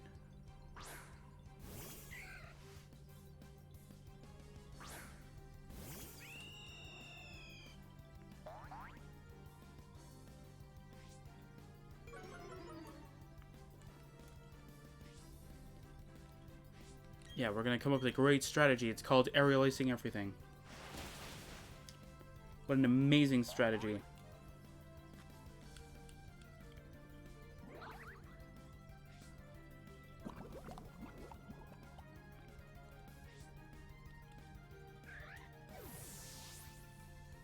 And then what's the reasoning for this one being set aside?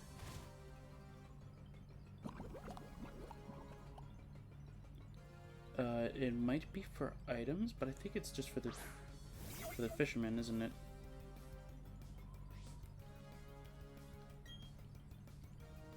Oh, that's the whole reasoning probably for most of them that I skipped over. It's probably because of the fishermen. I think there's a bunch of fishermen near Pastoria City too. I might have to backtrack a little bit there. I mean, we'll definitely be going back anyway. Why do I have this set aside? I'm seeing right now, but okay. As we skier stage, spur thing. What?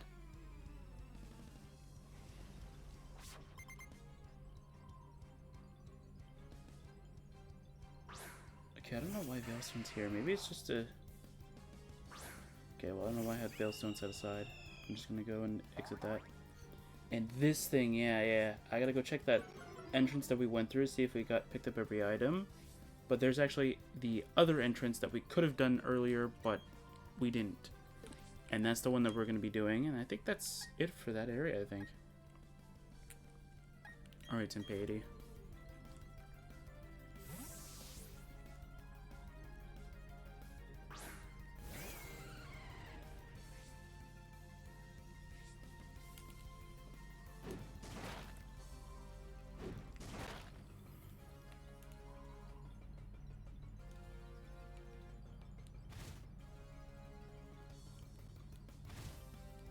Alright, Tempe.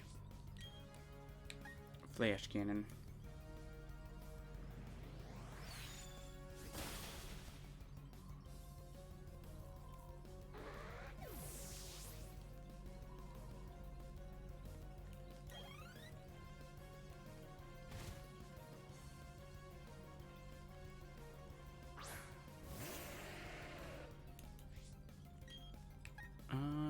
Flash cannon again.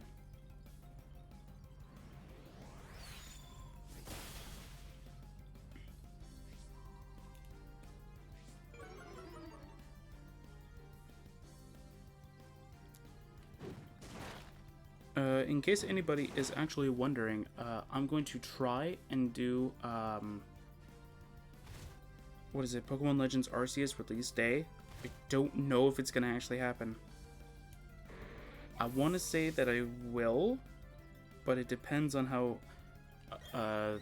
well, we have a lot of footage of Brilliant Diamond, like, that needs to still be done. So I might not even have enough of a chance to be able to upload both games. So I might just have both of them flip between each other, which is going to be very, very interesting. Depending on when Legends Arceus, does it actually have a release day? I think it just said, doesn't it just say January? I'll have to double check. But if it does actually have like a release date, like, let's say January 12th, like I'll see if that's like a weekend thing. We might do the same thing that we did for this. The only thing is that I don't know how long the game is, if that makes any sense. Like, is it supposed to be something like this, where it's gonna take like about 1 session? I definitely know I'm not gonna beat a release day like this. This is because like I knew where to go, kind of thing. So it's like I could take the easier shortcuts, kind of thing. But for Legends Arceus, it's not a remake. It's its own game, so it's a little different. How do you expect to battle in this heavy snow? By not battling.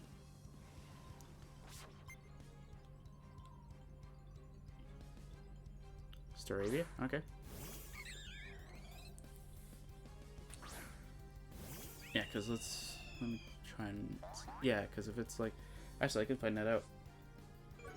I don't think they did it, right? When's the release date? And I'll kind of plan it right now. Release date. If it still says somewhere in January, sometime January. Oh, the end of January. Okay, January 28th. Let's take a little sneak peek at what that is, or when that is.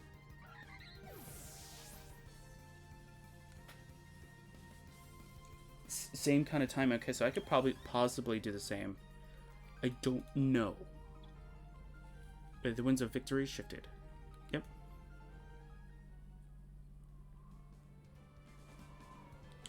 Okay, so let's... These are the ones that I found. Is there another one over here, maybe? No. Yeah, so how I kind of... like, snuck on by was that I had to avoid this one. So as soon as I got to, like... By the time I got to over here somewhere... And I had to avoid her, obviously, so I was able to just sneak on by, like, past here. Then I was able to get past here, I think. I forget. I think it was, like, right on here. And there's, like, there's either a hidden item over here, or there's a normal item over here, and that's what I need to grab. And then I'm like, okay, since I'm not going to chance anymore, I'm just going to go and fly. Come on, joystick. Seriously. I keep thinking that it gets stuck on something. Let's see here. It was 218, so it's Candlelight City. So maybe January 28th, that means that the 29th and 30th will have the same kind of effect. I know this is going to be way past, but I have a Pokemon series that I put on hold specifically for this series. Because this one's more... to try and not sound too mean about it, is more like this game is more relevant because it's the newer game. Even though I don't want to insult the game that we're actually playing, but this has a lot more footage than the other one, so it makes kind of sense. Gives me time to build up a library for it. Outdoor fishing for the win. Shouting doesn't help my fishing any, but shout I must. Okay. Alright, Fisher Miguel. I don't know.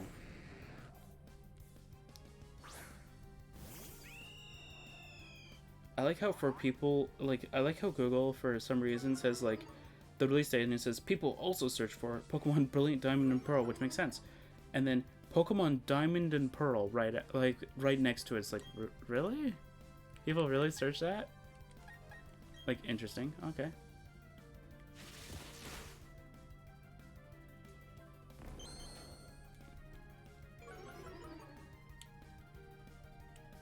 Oh, I did say we were gonna go to Heart Home City. Then again, it's like really easy to get there, so I'm not gonna do it right away. But after this, we're gonna go to... Actually, we'll do, after this area, we'll go to we'll go to Hard Home, find the locations. We'll do the normal shenanigans over there in the underground, find the 3 locations, I think, that's under there. And then that's it. And then we will get out of there. And then we will travel to Eterna City. Right? We'll do the underground for that entire area, which is going to be a very long area. As you saw, it took up, like, what, half the map, pretty much? Wow, this is hurting. Okay, so I don't really think I can keep using Ace Wing in front anymore. Let's go with Monkai then. Swap Pokemon. Yeah, nothing's biting. Okay, thought you should know. 5 Pokemon. Alright. Smash Crab.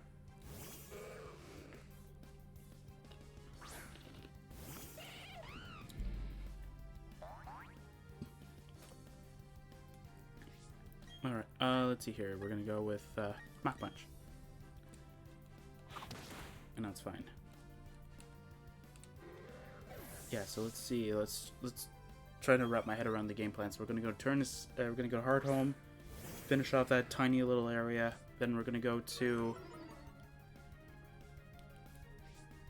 Turner City. We're gonna face the fishermen that are at the side.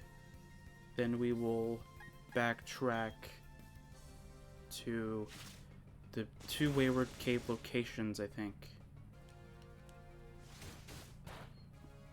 But not just like those 2 locations. We're gonna go underground first. We're gonna go find all of the locations, so we don't have to worry about it anymore.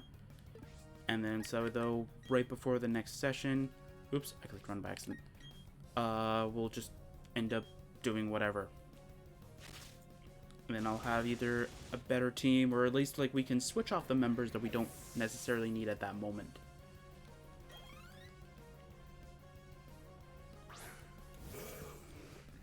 And to put at least a little bit more flavor in our team, kind of thing. Because I'll have all the underground locations specifically to go and find the Pokemon that I need.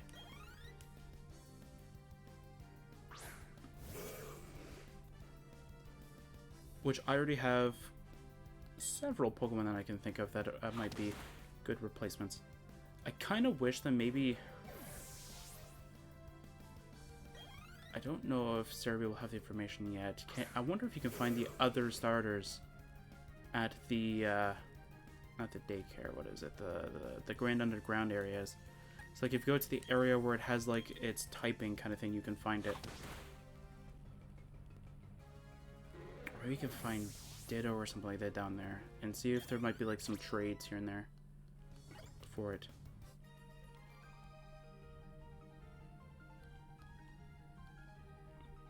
I don't think he said anything. That's fine. Alright, we're gonna go and fly to Hardhome first. I think it's Hardhome. It's either Hardhome or Veilstone, but I think it's Hardhome. I'm very much interested in what this area actually does look like underground. I have yet to actually see what any of the locations look like other than in the trailers.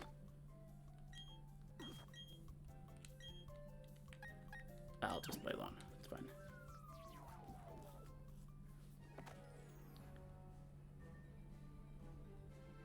Oh. Wait, then what's above this? Is it Amity Park?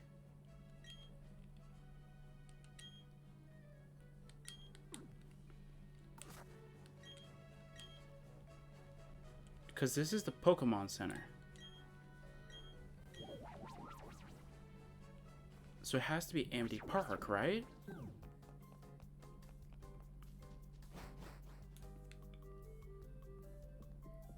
So if I go over here, can I just quickly do it? So I don't actually have to go into the physical park itself. I can just go to the entrance and do it. No.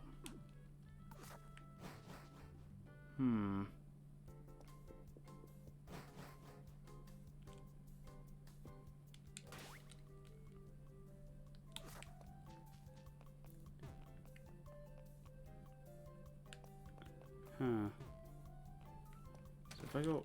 No, I don't want to go inside.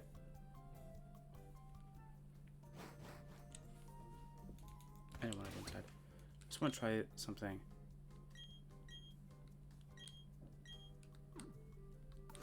What?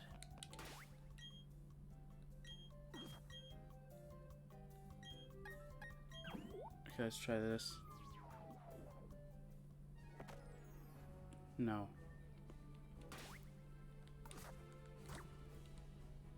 Okay, I thought it was this, because I thought it was kind of interesting that this area would be different. Okay, so we gotta go to the area that's above us. I'm clicking all the wrong buttons right now.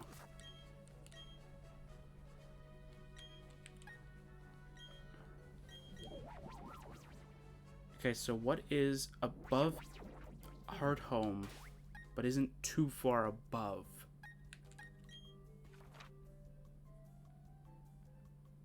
It has to be Amity Park then.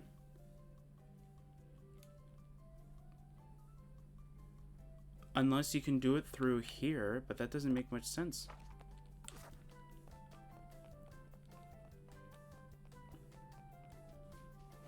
I'll see if it might have information on that, because that's kind of weird though. Grand under. Whoops.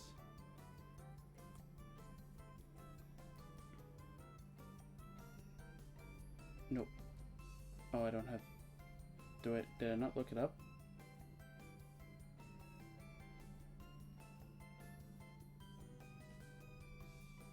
Okay.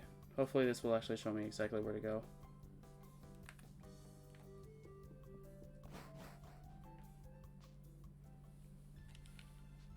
I don't know, I'll try this again. I don't know, maybe it'll let me if I'm actually in there with, like, a Pokemon. No, because I can't access it.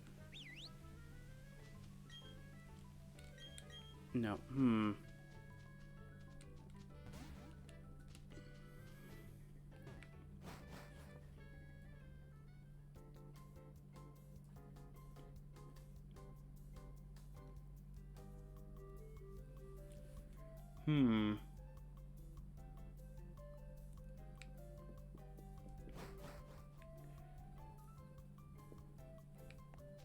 trying to wrap my head around how I can do this.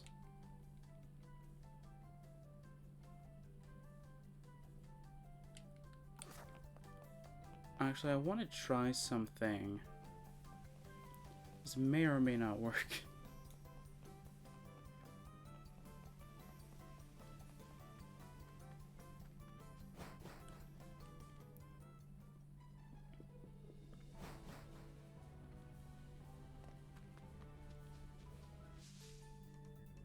Oh wait, really? There's a trainer? Okay. Oh, you want to have a battle? Sure. I was meaning to enter a super contest show, but beating you won't take long. Well, thanks.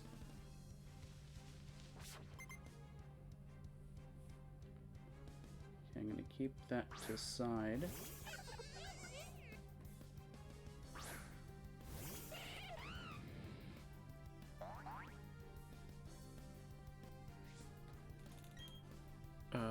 Let's just use flame mail.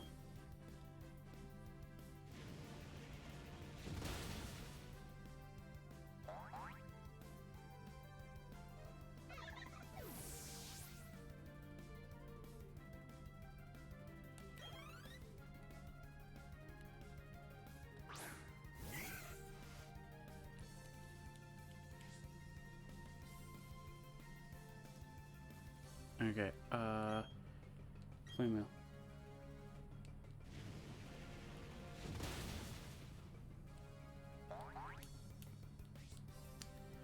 Actually, you know what? Maybe it's the scale of the map. I'll try Celestic Town, and if not, I'm gonna try my idea.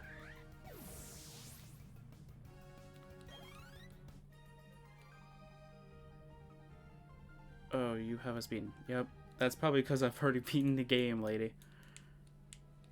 Okay, yeah, let's try Celestic Town first. I'm gonna heal before we go and try the underground.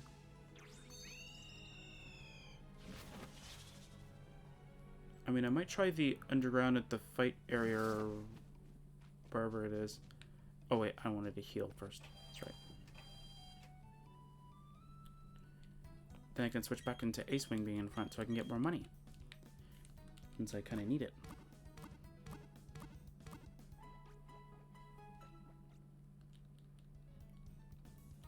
Hurry up. There we go.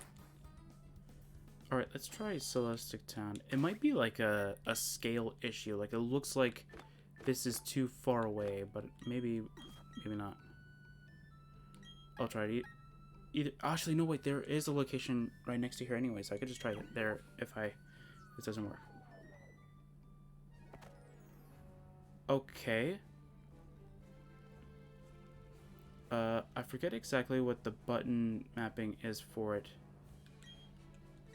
Is it this? No, it's not that. No, what is it? Is it double tap? There you go. So, where I thought the Celestic Town was... Can I zoom in any further? Yeah. So, I thought Celestic Town would be, like, somewhere around this little area over here. Like, it would be around this general, very, like, obvious area. Because Hard Home was bringing us where? Here?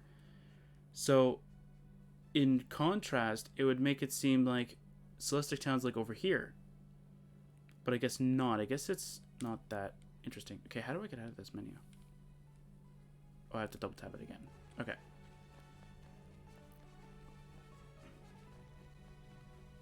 Sorry, I've barely used that function. I just learned it, like, right after I think I played Crown Tundra for Sword and Shield. So, I'm still new to that feature. I didn't even know it existed, to be fair. There's no, like, when I first got my Switch, I think I looked up a few guides on the, on, like, what cool, like, system settings you should go with, for your first time, like, for your first console kind of thing. Glacial Cavern. Ooh. What can we find here? So far, I'm finding empty space. Found a bronze ore. Ghastly. Cadabra? There you go. Oh! Ow! Ghastly! There we go.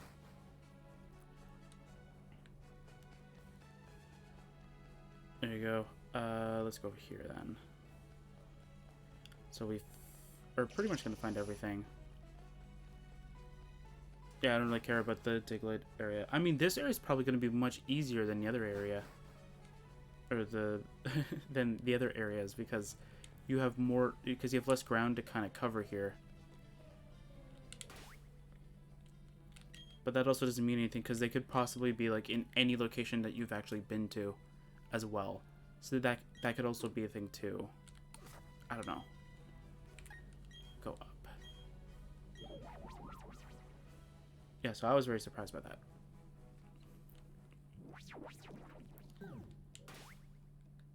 So we'll head to, without clicking all the wrong buttons, because I'm so used to Sword and Shield. Still. Go to Eterna City. Go to Eterna City. We'll go to the left. Yeah, we'll go to the left. We'll go to the left. We'll fight all the fishermen here, if we've missed any. Well, if we have indeed missed any. I don't think we have, but I might be wrong. I'm going to switch a swing in front. Yep. Then we'll go south to Wayward Cave. Right before we go in, we will go and take the entire underground system. So, skip that if you want. I think when we try it, I'll try and see if I can add a tag that will possibly skip you to the end. But in case that doesn't happen, I'll leave a timestamp, maybe. I'm trying to think of how I might sort of program that in the middle of a video. I've only ever seen stuff like this happen like in the description though. And I haven't done it yet, so it's going to be kind of weird for me to end up doing it.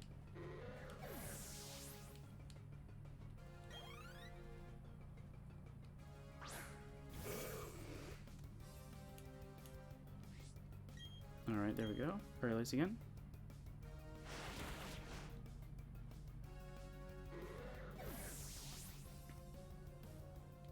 There we go. Magic Grip. Alright. Paralyze again.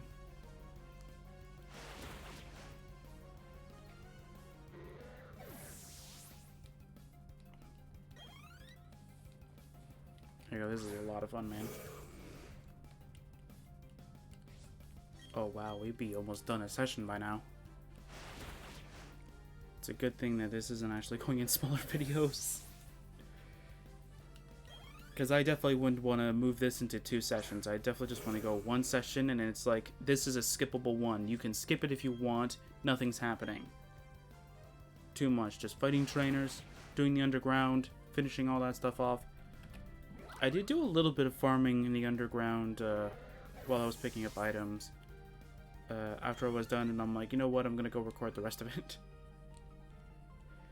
Oh, well, I should have been a little more serious about this. Yeah.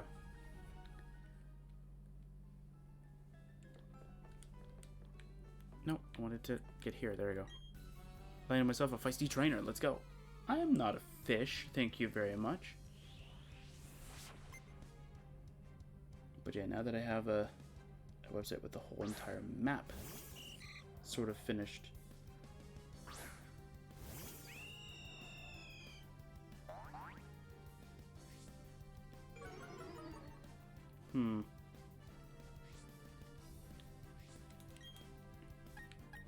I'll just quick attack.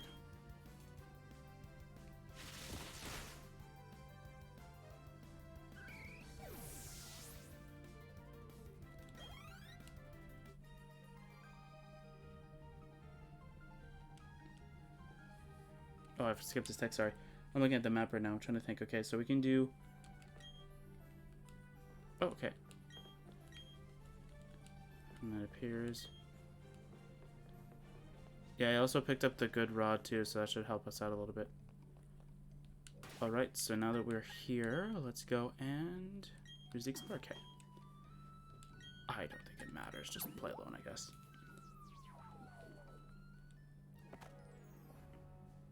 Yeah, I'll just do it right now. Alright, so hopefully, if I remember correctly, skip to this timestamp that's you're going to see on your screen. That one, that will tell you which one, or how long, or maybe I'll put it in post, I don't know. Or maybe I'll just try and see if YouTube has an extra upload thing where it's going to have, where you can put like you put text kind of thing, and I'll just try and add it through there then. Because I'd rather just upload this as is and not actually have it go through anything.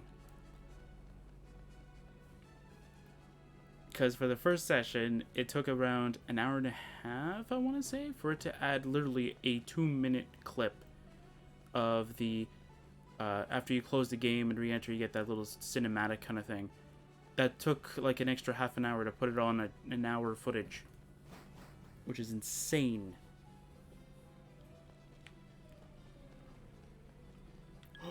We got a route here. Oh, that's awesome.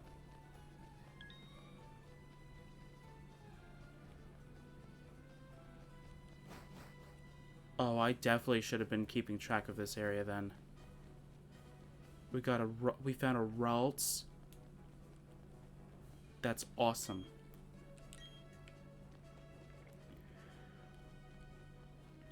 So if you're new to the channel, we actually played Pokemon Insurgence as the very first Pokemon game of the channel. And we pretty much went through the entire game with a Gardevoir. Had a decent IVs and EVs, and we were able to pretty much dominate because of its, I don't want to say its hidden ability, but its other ability known as Trace. Now, Trace is not the greatest ability of all time. It's more of a double-edged ability, where you can get a potentially good ability that could potentially help you out in games, like getting something like Moxie, or Intimidate, or something along those lines kind of thing, right? So I think if we could have gotten... Wait, if we could have gotten Ralts, we could have had a Gardevoir. That definitely should outspeed a Garchomp, and if not, Gardevoir can definitely tank a hit if we had the high friendship thing. So that there's a chance that Gardevoir can potentially, like, survive with 1 HP. Because I know how strong Gardevoir is. I have a team, a competitively built team, that I have moved over from each and every different version of the game since I started making competitive Pokemon. Well, technically farming them, but yeah, making them pretty much. I ended up really liking a competitive Gardevoir a lot because of Trace. And because I looked at Gardevoir's stats. They're not bad. And since Gardevoir became a dual typing instead of a single typing, it just got even better. Like, with the fairy typing, it gained an immunity. But it also gained several weaknesses as well on top of that. But Gardevoir getting an immunity is huge. Any Pokemon that's able to obtain an immunity is amazing. That's why I think that for, what was it? It's Spiritomb? It's Spiritomb and who else? You can get Skorupi here? Oh, that's awesome. Because I think you can only get it in the Safari Zone. Other than here, of course. What is it? Yeah, they're immune to like 3 different typings, which is insane. And something else that I wanted to mention as well. This is more of a Pokemon thing. It's not really something about series in general. I'm kind of wondering why they didn't give electric types an extra weakness. Like, make fairies, like, I don't know, make them, like, super strong against, like, electric types just to give them an extra weakness. Because there is actually an electric Pokemon that actually has no weakness. And it is Electros. And the reason why it has no, well, weakness is because, well, electric types are only weak to ground. And Electros has, well, it has Levitate. Which means the ground moves don't affect it normally. So if you give it, I think it's, is it Ring Target? Is an item that, like, it makes something that's actually supposed to be immune actually just do normal damage. I'm trying to remember what it is. Maybe it is Ring Target. Anyway. So yeah, so pretty much, like, I'm still surprised that there's only one typing in all of Pokemon that only has one weakness and that can easily be removed if you can just give it Levitate. Or something that just prevents ground typings in general.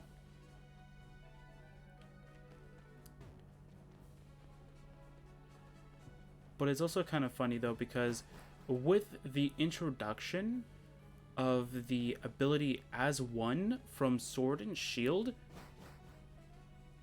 that changes a few things in my head. Like, it gets the whole wheels turning kind of thing. It's like, if it is possible to give any Pokemon 2 abilities that they can use in battle, imagine giving an electric type both Levitate and Wonder Guard. Because then both abilities are active at the same time. Which would be insane, because then that would mean that you turn, like, anything that would normally have, like, one weakness to have no weaknesses. And then with Wonder Guard, well, you have no weaknesses, which means you can't actually go down very easily because, well, Wonder Guard prevents moves from hitting you if they don't deal super effective damage.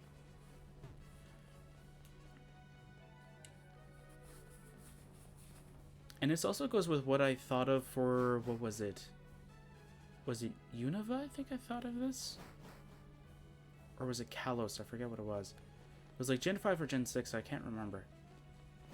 But I thought that the first Pokemon that should ever actually receive the ability to hold 2 items should be Arceus. Or Arceus, or however you want to pronounce it. And by extension, now I would say Silvally could also technically have that.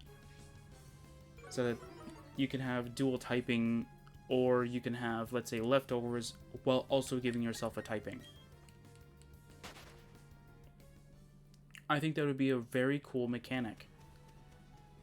But of course, I can also see this being very, very weird for certain Pokemon, right? That's why I say for certain Pokemon, it would make more sense. Or have a key item that says, like, oh, only certain Pokemon can fully utilize this item in a sense. that allows them to sort of have a second, like, item's ability kind of thing.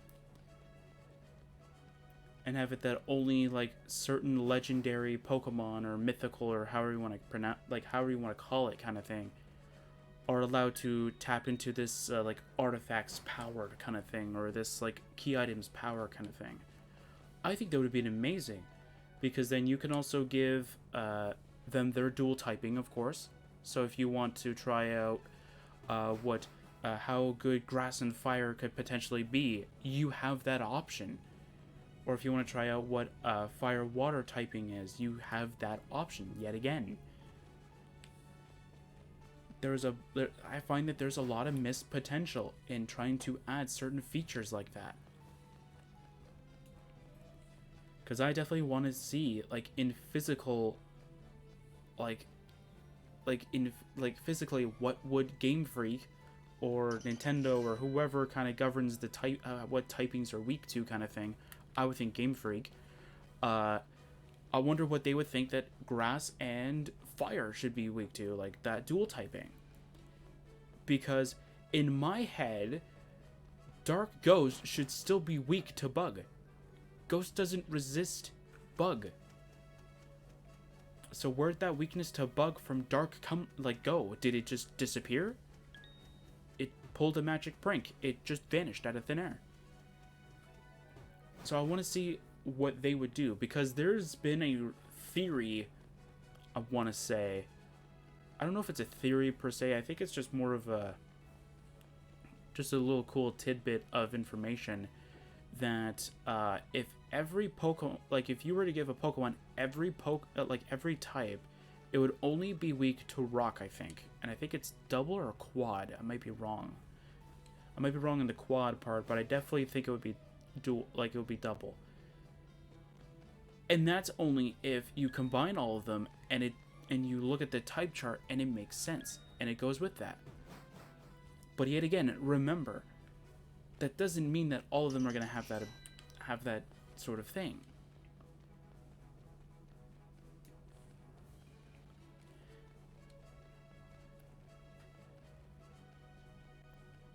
Which is kind of weird to end up thinking about. Another thing is that, like, when I found a way to this was a long time ago, and I don't even have the availability of doing it anymore. I don't remember how it was able to be done, because I tried replicating it and it never happened for me. I found it much less. It's awesome. I found the ability, a way to actually give what was it? It was Spirit Tomb and Sableye Wonder Guard. Now, Sableye and Spiritomb, of course, don't have the most glorious stats that you would want in a Pokemon that has virtually no weaknesses at this moment. I was able to do it in Unova, but I wasn't able to do it anywhere else. I don't remember how I did it. And it wasn't in battle, it was like permanent. I think there was something external that I used that I do not remember how I did it, but I did it. Anyway. Continuing with what I was talking about. So with that, I was challenging a few friends in not a Wi-Fi battle, but like a local kind of thing. And we were going, and I was using my Spiritomb and Sableye as just a joke, literally, because I thought it was kind of funny though.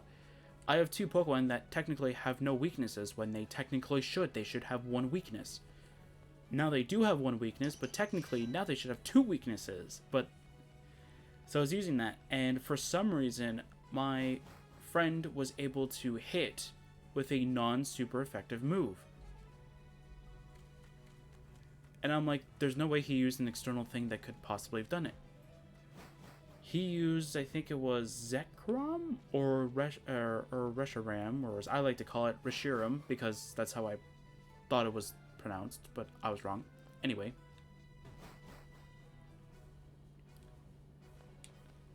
So I was like, wait, how did you hit me? I have Wonder Guard, and I have no weaknesses. And he went, I don't know. I didn't know about this because, again, I was not full of Pokemon knowledge. Back then, I was playing Pokemon for fun. I wasn't looking at, alright, so this Pokemon has a 170 in the attack stat.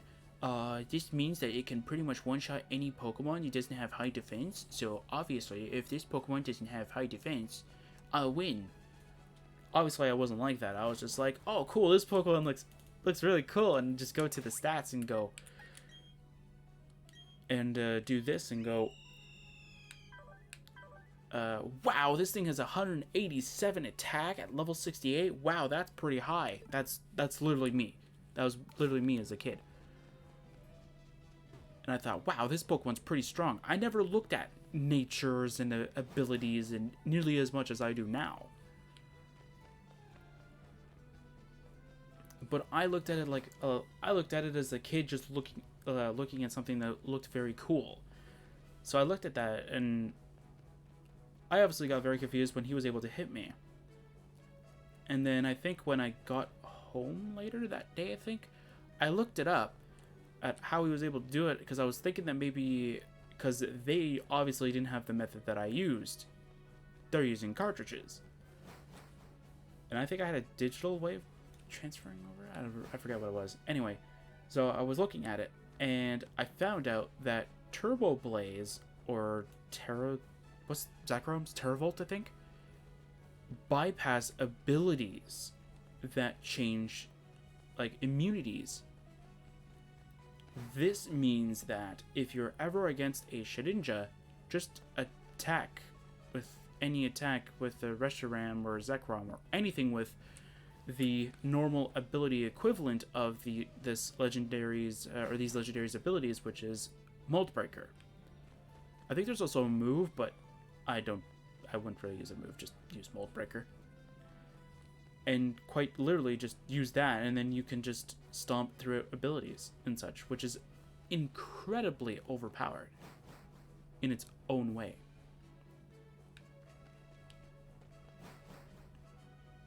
And it's insane that it does that.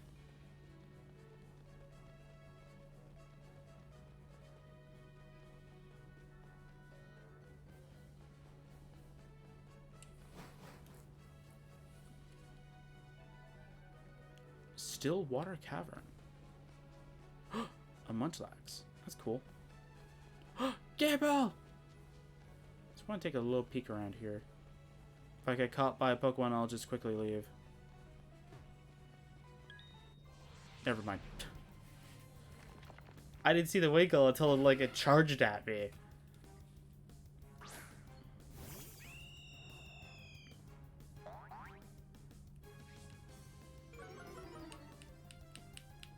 Come on.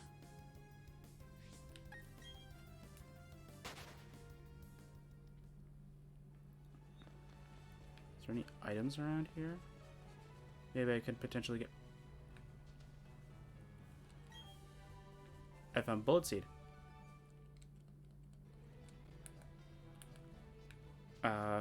You okay there, bud?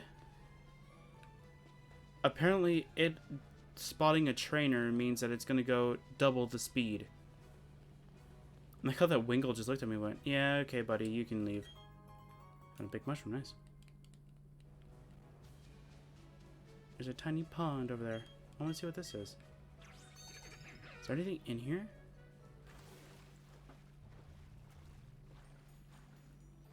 No, I thought there might be like a little island in the middle of it. I guess not.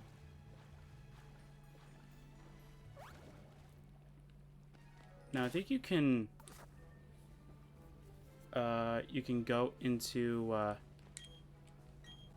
just want to double check something. Did we find every location in this area? Yes, we did. We can now get out of here.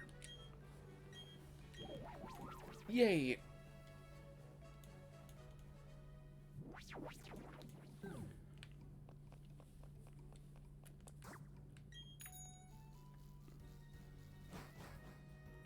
Alright.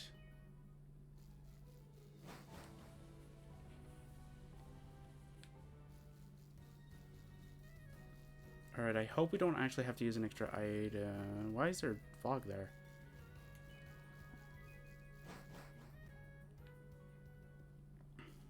And interesting.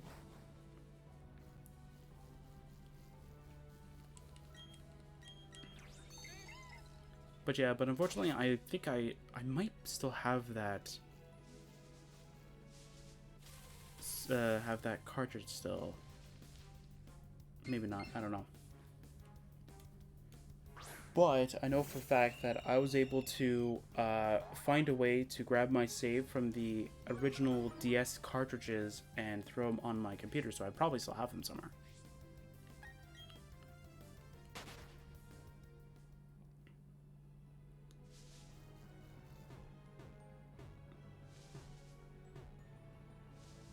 I think I used my... Oh, I remember. I know how, I think. Wait, that is if it actually works the way that I think it does. I'm trying to think. Maybe I did do it that way. I'm not quite sure. I definitely know it's not actually still on it, but I think, like, I used my 2DS.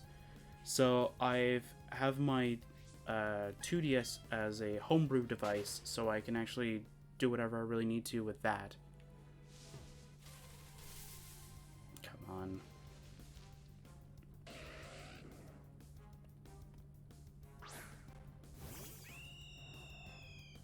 Yeah, because my 2DS is my homebrew device. I might have used that as a way of doing it. So literally, I have a way of doing it on my 2DS to like grab saves, which is awesome. Which is why I say that like I would much rather. I said this during Pokemon Sword and Shield. When I was doing the Crown Tundra, I would love to have a homebrew Switch. Not just to do crazy shenanigans with my saves or anything like that, like be able to, like in this case, hack Pokemon in or whatever. The reason why I want a homebrew Switch is because I go to family members' houses a lot during the holidays kind of thing. Like I go see family during the holidays, and of course there's a lot of kids lying around. I don't want a kid just randomly, like, not taking my Switch, but like go on my Switch and accidentally override my save, because that's not fun. I don't know who would actually like that. Have a family member grab your console and just reset your save. That's not what I like. I do not want to remove... Oh wait, I know who can learn it. Okay, do I have to keep the Pokemon in my party though? That's the real question. Alright, Muta, we're gonna use you for a split second to use Flash.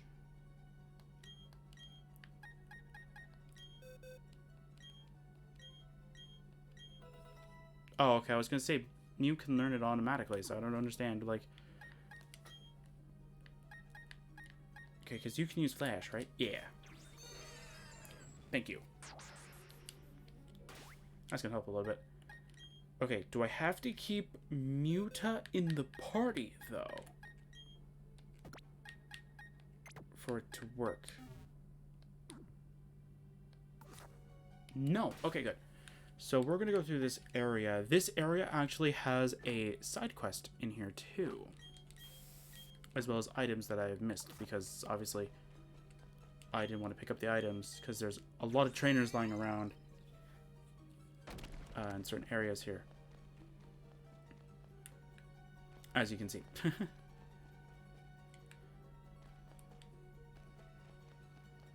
there's no way of bypassing that, okay. Let me go pull up Wayward Cave here for a second. I want to see the items. Okay, so the first one, okay, good. We have a chance of getting some TMs as well, nice. And a rare candy, possibly. I don't know. I'm still looking at Diamond. Some things translate okay. But yeah.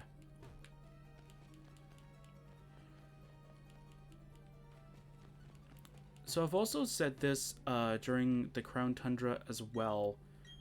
I've already talked to some of my friends about this too, and they're like, I don't get it. Like, I don't get why they would even think this, because it doesn't make any sense. So, I originally had 2 Nintendo Switches. The one that I had before was the revised version, I want to say. What I mean by that is that, or what I mean by revised version is that the one where they got rid of that hardware issue. Wandering around, I got hungry, so I ate some wild mushrooms. They gave me gas, and now I can't stop burping. Blurf. Look, a trainer lost in Wayward Cave. Sure, buddy. I'm lost. But yeah, so I originally had that as my first ever Nintendo Switch. Then I found out you couldn't homebrew that, and I got really, really sad. The one that I'm currently using right now is the battery efficiency model. So the one that's came out in 2019? Yeah, because I bought the first one in 2018, because I bought that with Let's Go Eevee. Right?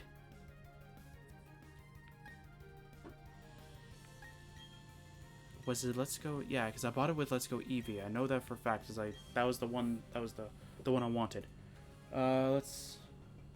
Yeah, so I bought that one with that one, and then when I found out that I couldn't homebrew it, I got very sad because I really wanted to homebrew it.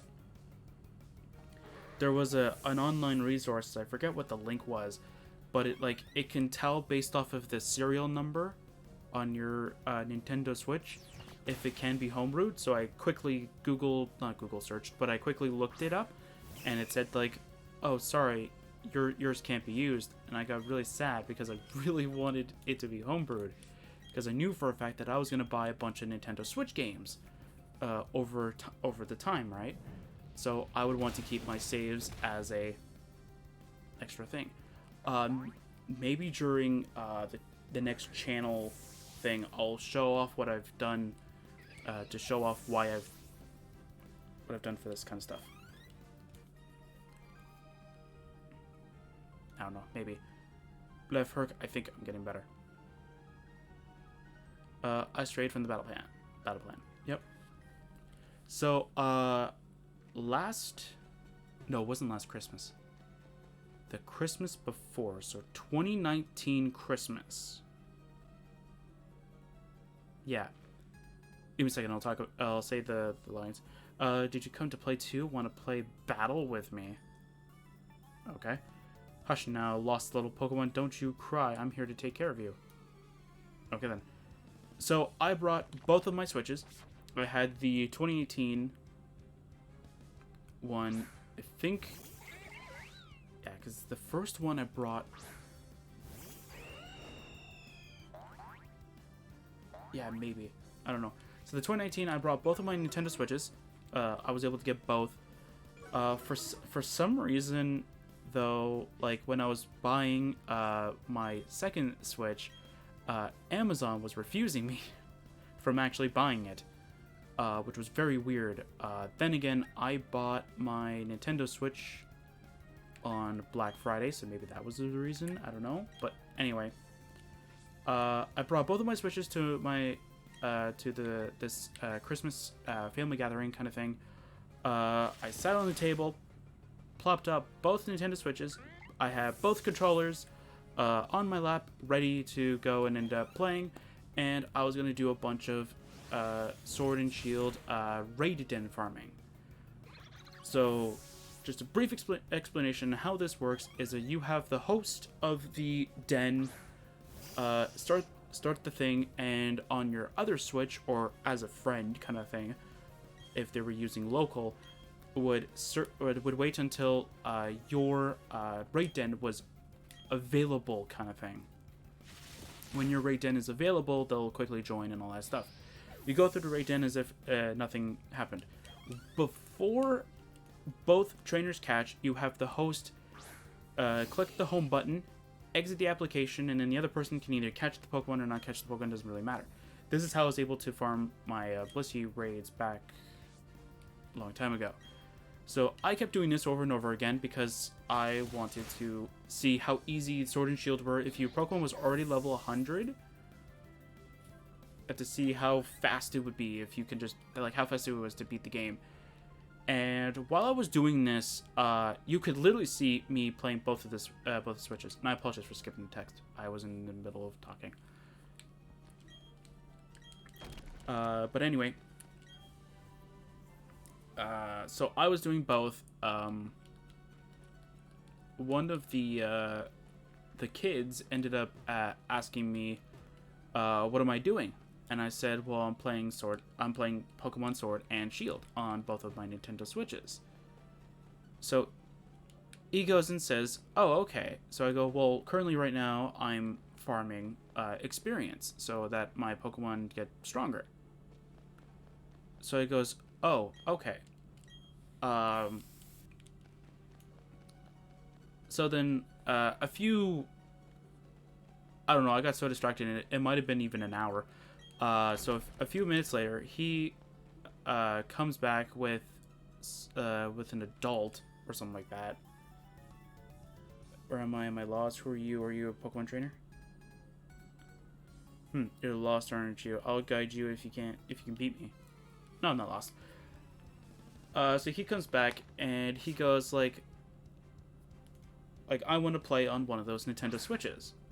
So I go, no, I don't give you like permission to play on my Nintendo Switch. I'm currently farming. I'm playing it. So then the adult asked me what I was doing. Like, why am I playing on both of my Nintendo Switches at the same time? And I said, well, I'm farming.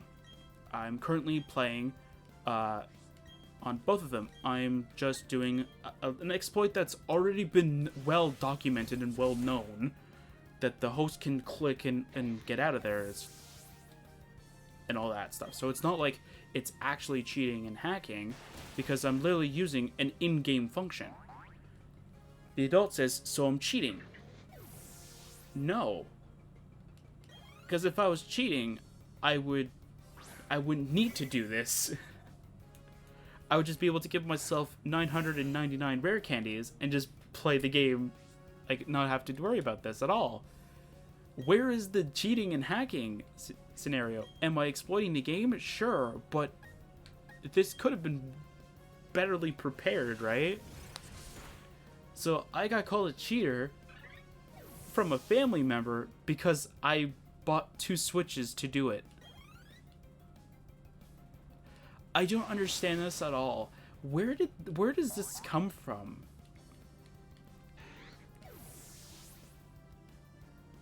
Is it smart to have 2 Switches? Obviously, so you can do trades and stuff like that for Pokemon.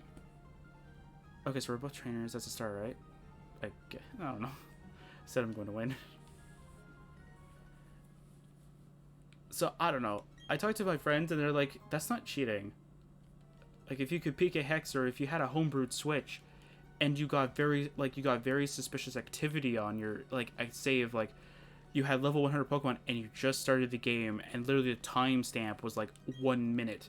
That's where you would say, yes, you're cheating. But my timestamp on both of them, or what was it? My one save that was actually doing the raid dens was, like, 200 hours, I think, or something like that. It was, like, 200 and something. No, 100 and something, sorry. It was 100. No, my shield one now says 200. So literally, I was so angry that I ended up like going like, you know what? I'm sick and tired of people just like thinking that I'm cheating when I'm not. This happens in games almost all the time. I get called a cheater, I get called a hacker or whatever because I'm playing the game smart and also kind of dumb in a way too. Like, for the whole Sword and Shield scenario, I didn't have to buy a second Switch. I could have probably have done all that raid farming myself. It was just that all the raids I would have to take a long path to go fight each and every raid. And it just so happens that I've already tried doing this before the first gym, before. It took so long. I think it took me about 5 hours, and I only got the starter to like level 50. And I was like, you know what? I'm done. I'm not going to do this anymore. I'm just going to wait until something happens. I just want to check up here. I want to see what's up here then. I don't know. It just seems so dumb, though, that a lot of people think, like, some people are hacking when they're not. Or cheating when they're not. But every good picnic needs is a cute setting, good food, and a fun battle. Well, this cave is not a cute setting, so I don't know what you're talking about. Huh, are you lost too? No, it doesn't matter. Let's have a quick Pokemon battle. Yeah, because I was playing a game definitely a few years ago now. I don't play it anymore. Me and a friend were playing it as if, like, you know, we would normally do it. This game had an online, like a multiplayer setting where you can go on a multiplayer server and you can play. This one made it so that way, though, pretty much, you could pretty much be one shot if somebody perfectly timed everything. Like if you perfectly timed everything. So, and technically spawn camp a little bit in a sense. So what I did was that I spawn camped from our spawn to the other spawn because if your character jumps from your spawn with you can actually see the other one.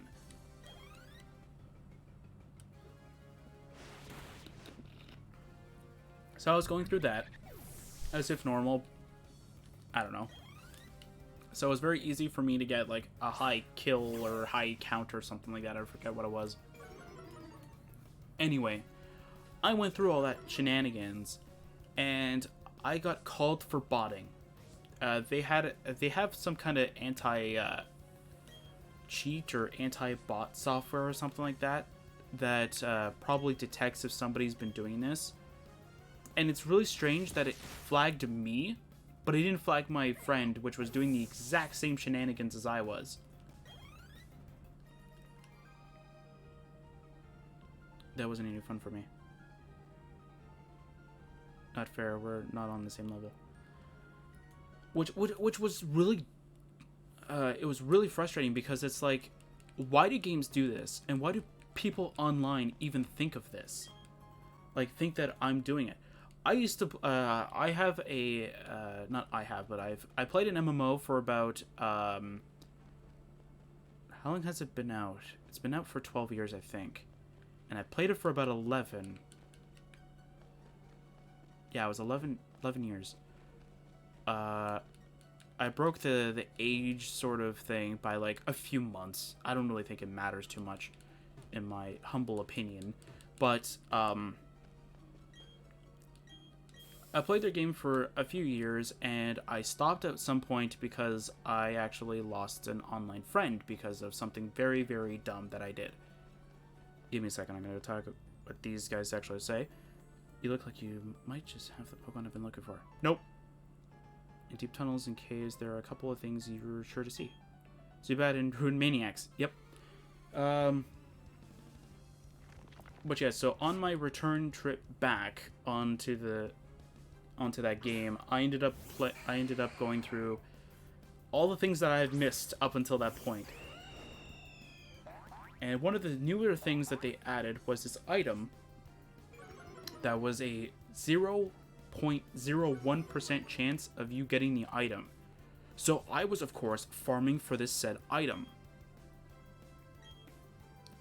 Now, of course, I was still in school for this, or during this time. Does Ghastly still have Levitate? I don't know. I'm just going to Aerial Ace that, and I'm just going to Dragon Claw the cheated. Anyway, so I was still in school for this. My school had terrible, terrible computers.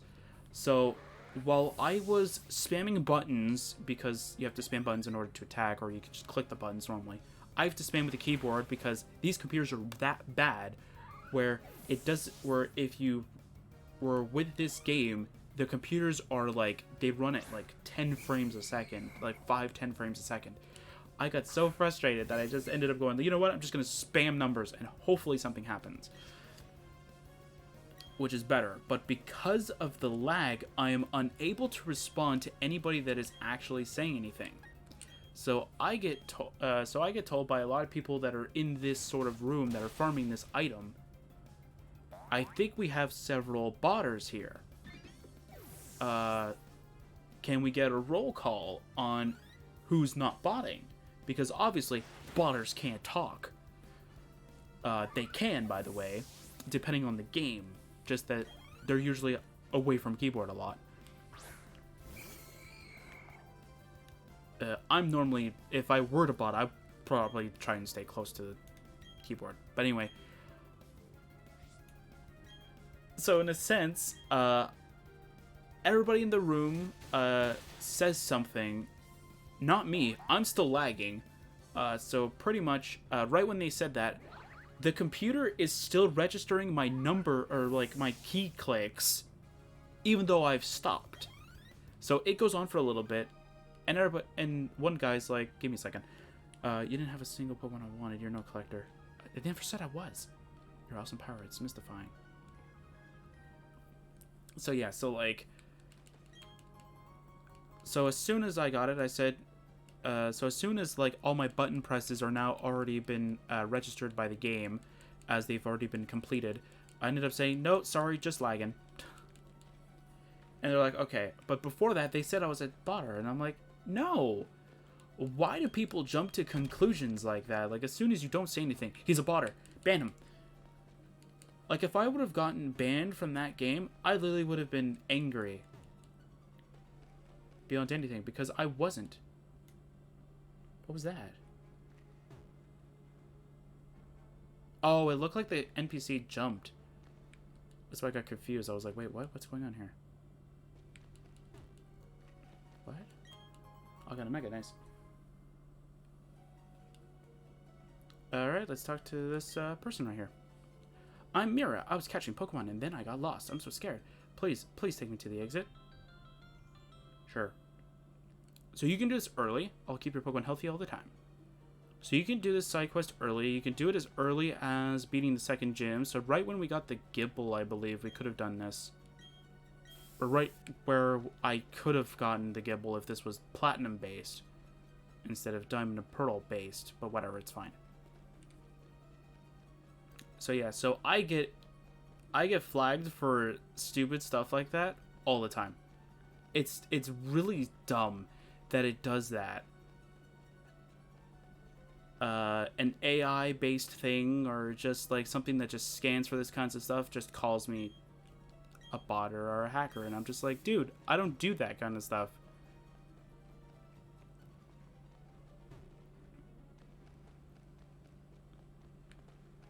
And it's just so dumb that it always flags me. Oh, there's the exit. I want to get tougher so I won't be such a scaredy cat. Dramora, bye-bye. Thank you. Oh, you don't get a reward? Oh, I thought you got a reward for that. Anyway. Yeah, enough about that. Let's go to Orberg City, and then we'll finish off the underground, I think. I think we're going to go to Orberg, finish off the underground through there, maybe? Or maybe we'll go to Sandgem Town. Maybe Sandgem Town will have it.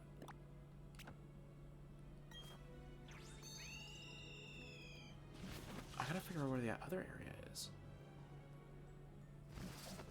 Or maybe it's Sunny Shore that has the other underground area that is in the bottom.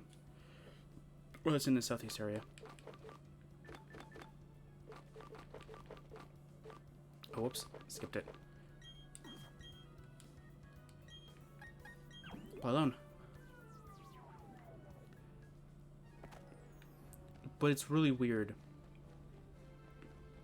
that I always get flagged for dumb stuff like that, and I'm just like, seriously? Your guys' system needs like bug fixing or something like that. So there's actually a game in particular that is online. I played it in many different versions of it, and I will refuse to play it anymore now because of how badly they have treated me. Before I ended up doing something that was like that warranted it, but still, I'm very angry that they didn't even give me the option for it. So there's this game online called RuneScape. All right, this is an old game that has been, I don't know when it was created, but it's a very old, like an MMORPG.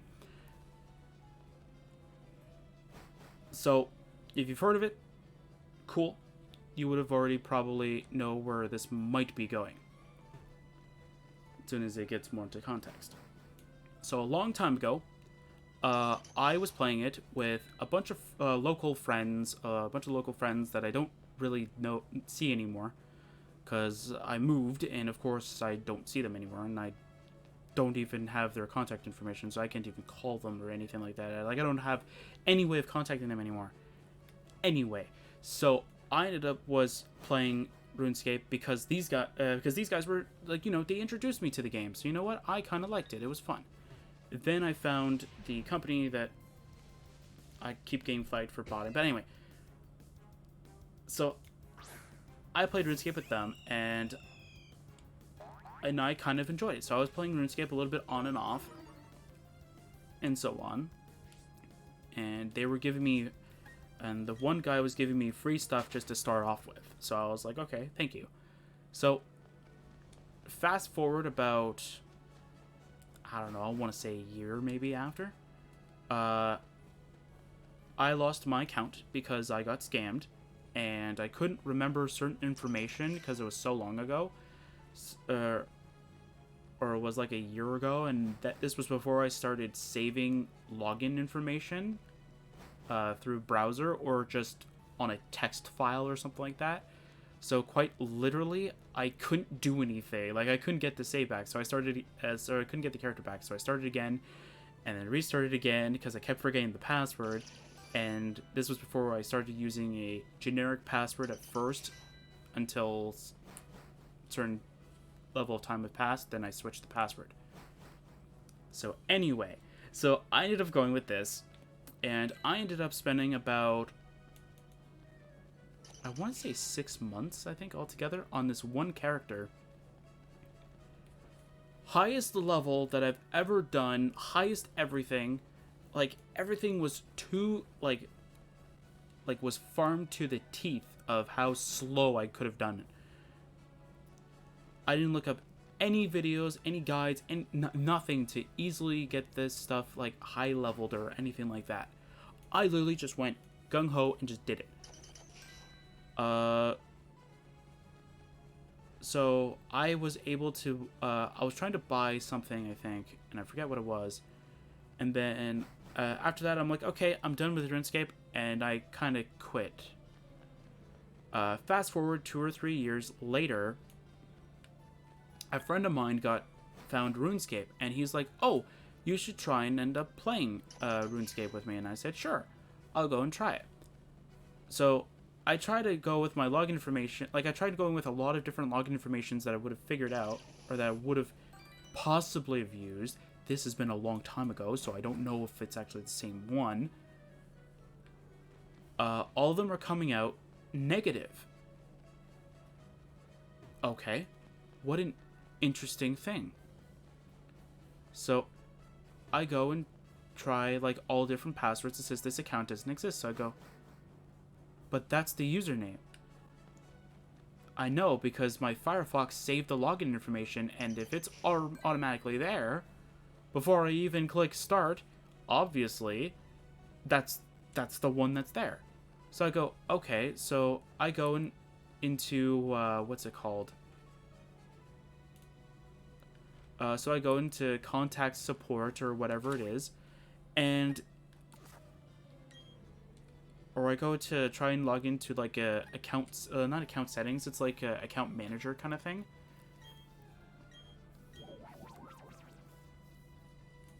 And I find out the password through there. So I go, oh, okay, I know the password. So I'm like, oh, this is one of my old, like, this is an old character, but it's got, like, pretty mid-game equipment, because that's as far as I gotten, because RuneScape was very, very slow for me. Because, again, I didn't look up any videos or anything, so I was very proud of what I was doing. So I'm like, okay, I'll go pull it up. I type in the password that this recover password system or whatever has showed me, and it tells me that my account has been traded.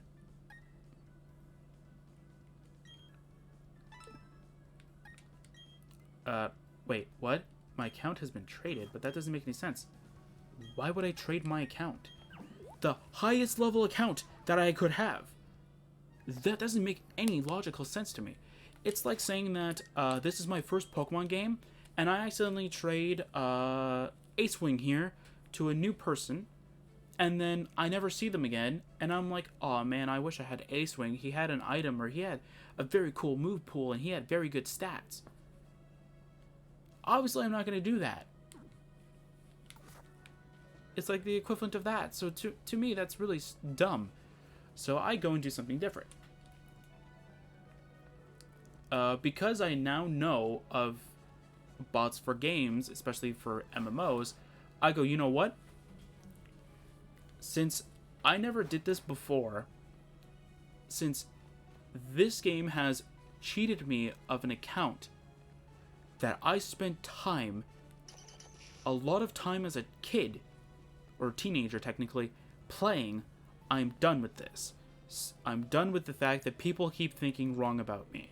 So I said, I'm going to give them something to do. I'm going to give them something that they're going to be very displeased of. So I started botting on RuneScape. But I did this as a test as well. So I wanted to test to see how fast their system detects a botter. I lasted a week. And I did a very few research on the different level of bots that they had. And I was looking at certain YouTube videos of those areas specifically of what you can get there. What probably flagged me was that I went to an area where everybody's polite. Where everybody is like, okay, if you go on this like, it's similar to like something like this. You do this, and let's say 3 people are right next to me, and we do this, and there's a wall here. If I can start kind of thing, nobody's gonna try and grab the same kind of thing and like sort of just have me do like and sort of just steal everything before I have a chance of even getting the items, right? Like, that's how that was. So I went to an area for that, and of course the bot probably doesn't understand that there is such a polite system across the board. And of course the application or whatever that I used doesn't give you a chat log to find out how you got flagged. So literally, because I think it stays online, or stays logged in for about, I think it was like 3-6 hours, I think. So I left, and when I came back, it's like, sorry, you can't get back in. And I'm like, what? You've been flagged for botting. It's like, oh, okay. Normally what happens is that you can talk to the support system, and you can possibly get the account back. They might just re-roll you back. So I go and I try and see if I can, you know, do something about this. So I go into their account system and I try to appeal this. Or, you know, try and explain myself, kind of thing. So I get told that our system is foolproof of detecting bots, and that we're not going to take you into consideration. Good day, sir. They didn't even say the good day, sir. They just said, like, we don't want to hear from you. And I'm like, you're not even going to give me the chance of explaining. I've never seen such a bad, like, support system in place of an MMORPG. Usually they give you an option to, or not just give you the option, but they give you like a chance to explain yourself. Or they give you like a temporary ban. This is a permanent ban. It's a permanent ban that I can't appeal. I can't talk to them or anything like that to try and find out why I got this permanent ban. I was trying to play it off like I didn't do anything wrong. Nothing. And I was like, seriously?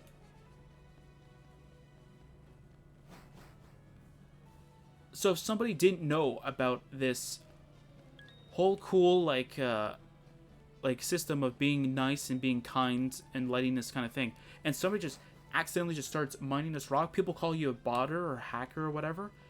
And plus, one of the major things that people say that indicates that you're hacking or that you're botting is that you don't talk in an MMORPG. And I just shake my head and I go, that doesn't mean anything. I'm sorry. That doesn't mean anything. If you're one of those people that says, like, oh, if they're not talking in an MMORPG, I'm sorry, you're botting or you're hacking. It's like, no, that's not how that works. There are some people out there, trust me, I have some friends that are like this too. We call ourselves the silent farmers. You want to know why we call ourselves that? We don't talk in chat. We don't talk in any sort of form of communication except for to each other on what we're doing. Hey, I'm currently farming in the just to put this game into reference, I'm currently farming in the underground right now. And if there was a chats function in here, I'm not going to go talk to like random strangers online saying like, hey, I'm farming over here. Why? Like, that doesn't make any sense to me. And it's so dumb that people just draw their conclusions because something as simple as you don't type. You don't want to converse with people. Okay, I understand that. You want to make sure that nobody is, I don't want to say abusing, but nobody is misusing the game, in your humble opinion. But again,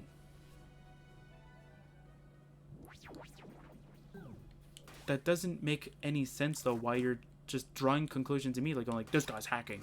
Because obviously, if somebody wasn't hacking or cheating, or botting for that matter, they would be talking to everybody. No. Like, literally, back to my story about my 12-year account on that one MMO. I don't talk. I don't talk while farming. That's the whole reason why I literally stopped, so people would know that I am not botting. That game, I have been told that I've been botting 3 separate times because I didn't talk. The one time I talked right after I got called out for it. I got called out for not talking, so obviously I'm botting. And I said, no, I'm not botting. I just have like a bad computer. And they go, oh, okay. The other 2 times, I got told that I'm botting, even though I'm not. But for RuneScape, I did.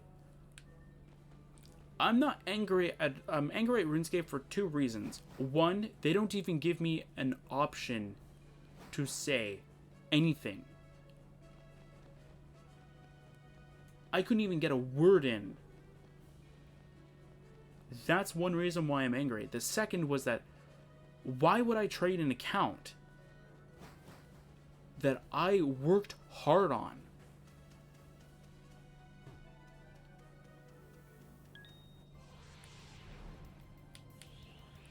Like, that doesn't make any sense to me. Obviously, to RuneScape, they obviously don't know that. But why would you jump to conclusion and say I traded it? There's no way that I traded it. Either RuneScape's database was hacked at some point, and my login information was found. That's the only explanation I can make of it.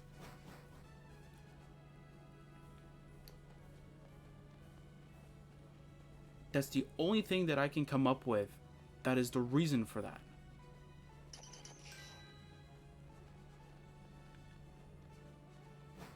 Because there should be no other reasoning for that to have happened.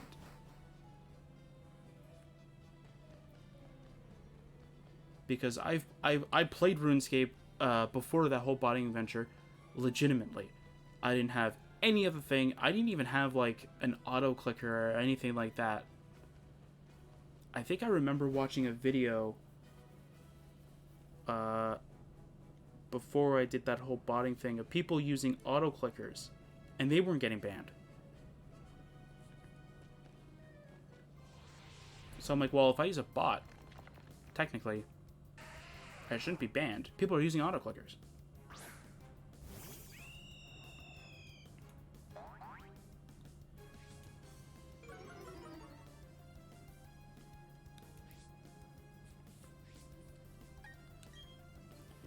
But for different games,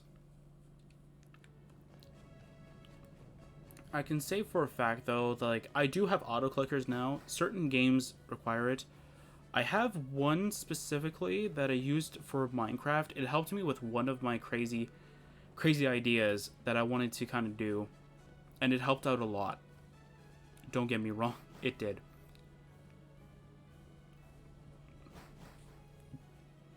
But again, for the most part, I ended up using... But do I bought games? No, I do not bought games. Do I hack games? No. I definitely don't hack games. Do I cheat in games? Not the first time. Just to put it in perspective,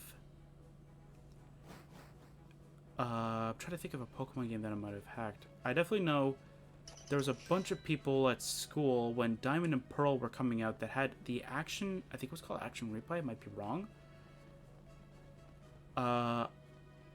And then I bought one, or I got one for Christmas or my birthday or something like that.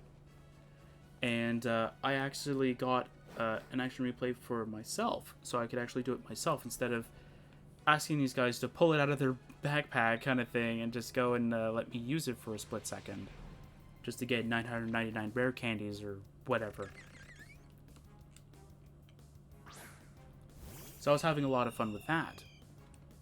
So obvious, but before this whole situation, or before I even used the thing, I didn't, like, I beat the game already. The game has been beaten. So it's not like I'm starting a new game, starting out with 999 rare candies, obviously. I already beat the game. So literally, the only thing I'm skipping is the farming to get from level whatever I'm at to 100. So I'm not starting the game at level 100. Although I do have to admit, though, I have done a little bit of, what is it, PK hexing for Gen 6 when I first got the chance. Back when, this was before I got my 2DS. When I had my 3DS as my only, well, 3DS model kind of thing. The old 3DS, not the newer one. There used to be a glitch. I don't want to call it a glitch. I want to say an exploit for the most part. With the way that Pokemon Omega Ruby does QR codes. And I think there was a system that kind of, I don't want to say abused, but it kind of just took this and ran with it.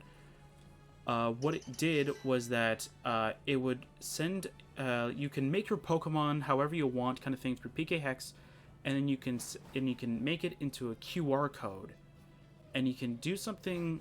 I think it's like you click the home button on your 3DS, you go to camera because it doesn't actually close the application, or it doesn't close the game. I think you have to click right or left, I think. And you go to the camera and you kind of hold it over the QR code. You don't have to click anything, you just hold it there, and then it scans the QR code and it tries to go to a link, I think, and then it closes it because it can't read the link. And then for some reason you get a Pokemon in your first slot in the first box, I think. And through that's the only level of like hacking I kind of did in a Pokemon game for the most part. Obviously now I have a homebrew 2DS. I can do it at Ultra Sun and Ultra Moon. And it also technically extends to that I can do it for Sword and Shield as well. I just bank the Pokemon and then send it over. So by extension, I can do it. But I choose not to.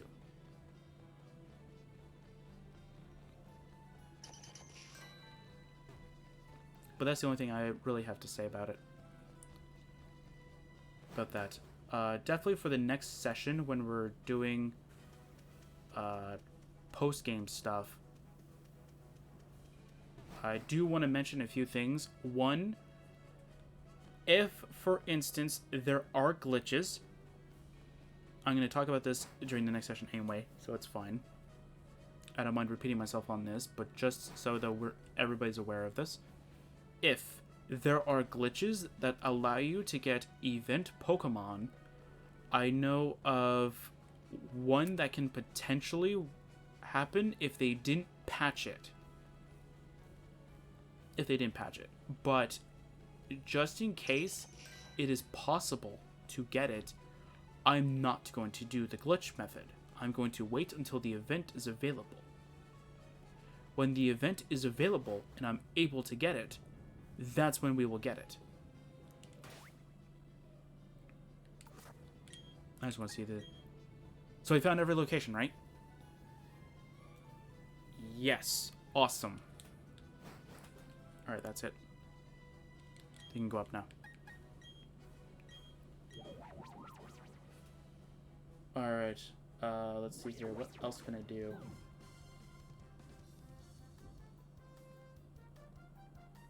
Actually, I'll check the Fuego Ironworks or whatever. Might as well just do that. How long have I been recording for? Almost 3 hours. That's not that bad. Let's go to the Fuego thing over here, because that's one of the things I have set aside here. And all that stuff.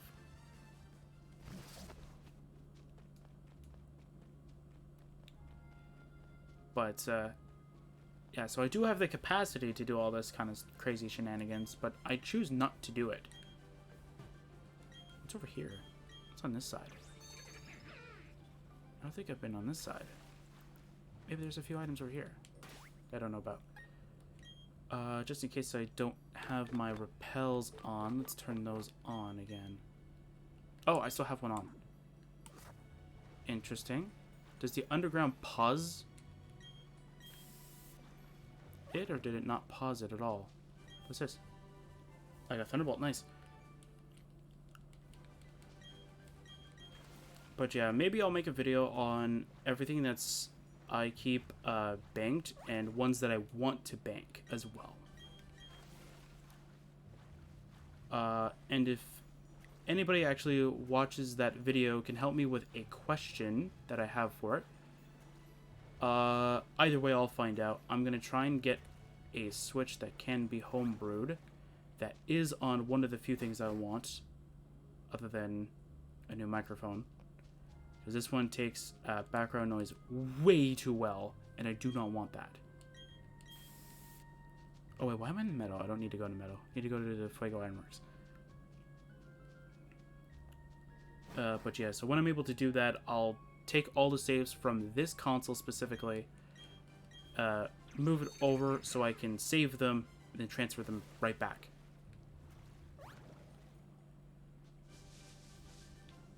And I kind of want to wait...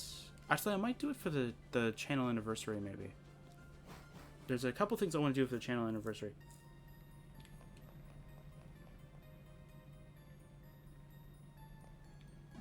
I'll just go through this building. We've already gone through this building once before. I'm just trying to see if there might be any items left over from when we came here before.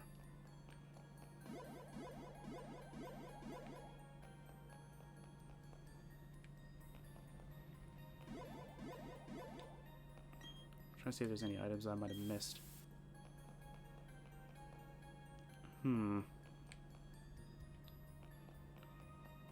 That's why they headed the wrong way. That's fine.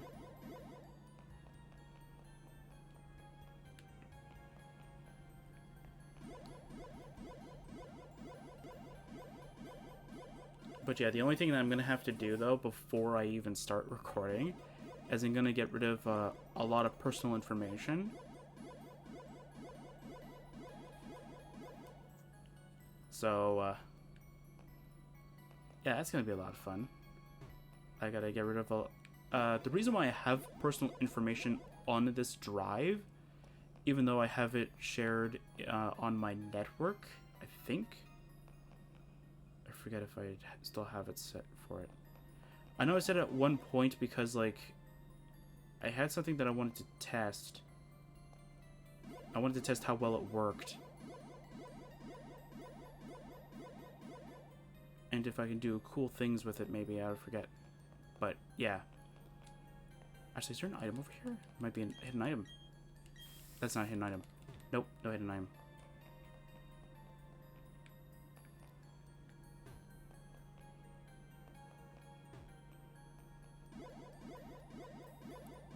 Okay.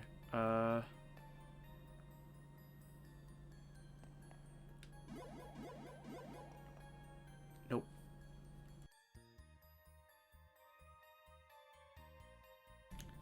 Sorry. Alright, let's see here. I don't know how to proceed through this again.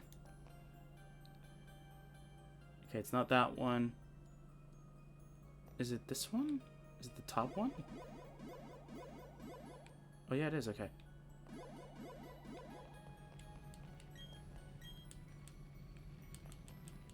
Okay, is there an item around here maybe?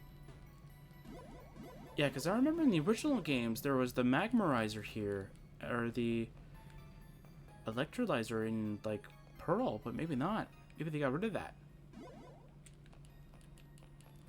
I don't know, there's nothing here, okay. And I'll go through my coordinate, and that's pretty much all the locations.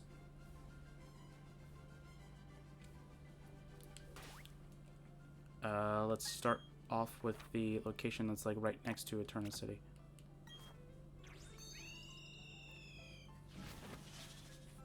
Actually, I think there's a route, like, before it that we have to, that I want to kind of double check.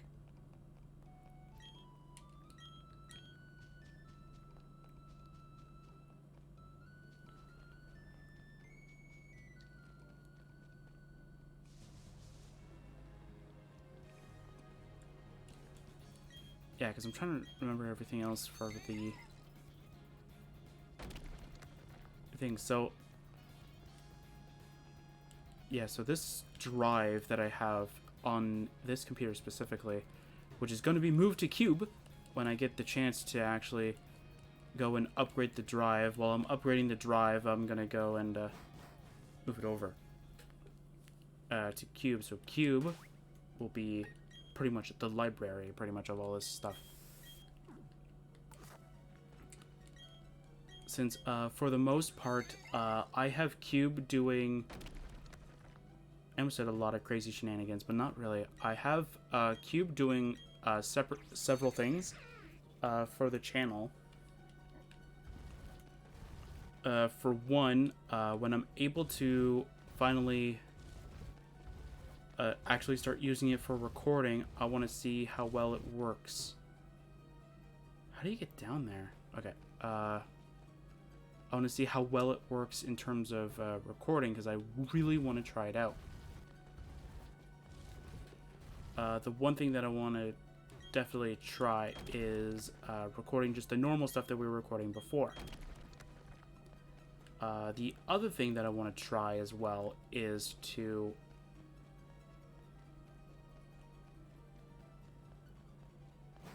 see how well it'll actually work for us. Actually, I didn't go through this area because I didn't have defog.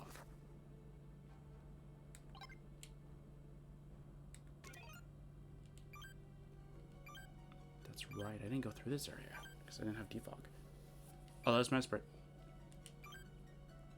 Yeah, the next session I might, if I do end up doing it off screen, I'll do the little Nintendo Switch thing for the before 30 seconds thing for it. Let's see what we can do for items here.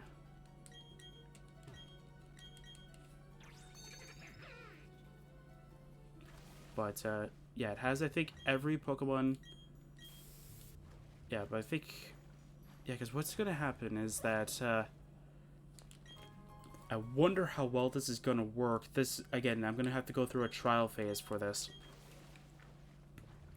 kind of stuff, though. But just so that anybody who kind of cares a little bit, or can give me, or if you can give me at least a little bit better information of how this could possibly work out very well for me, is that, so the first idea was that I was gonna have Cube have have a drive specifically for recorded videos so that I can just transfer it over whenever I get a chance to with an external hard drive or whatever, or just find a way to bloody connect the thing to it.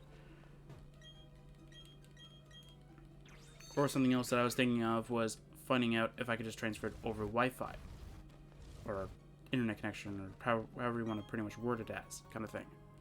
The other thing I was thinking of was that because I think I had Grimoire, or my drive that stored everything, I needed Grimoire. That's why it was a slip of the tongue. I was like, I don't know if I want to reveal the name of it. That's why I kept saying my drive, but slip of the tongue, I guess I'm gonna say it now.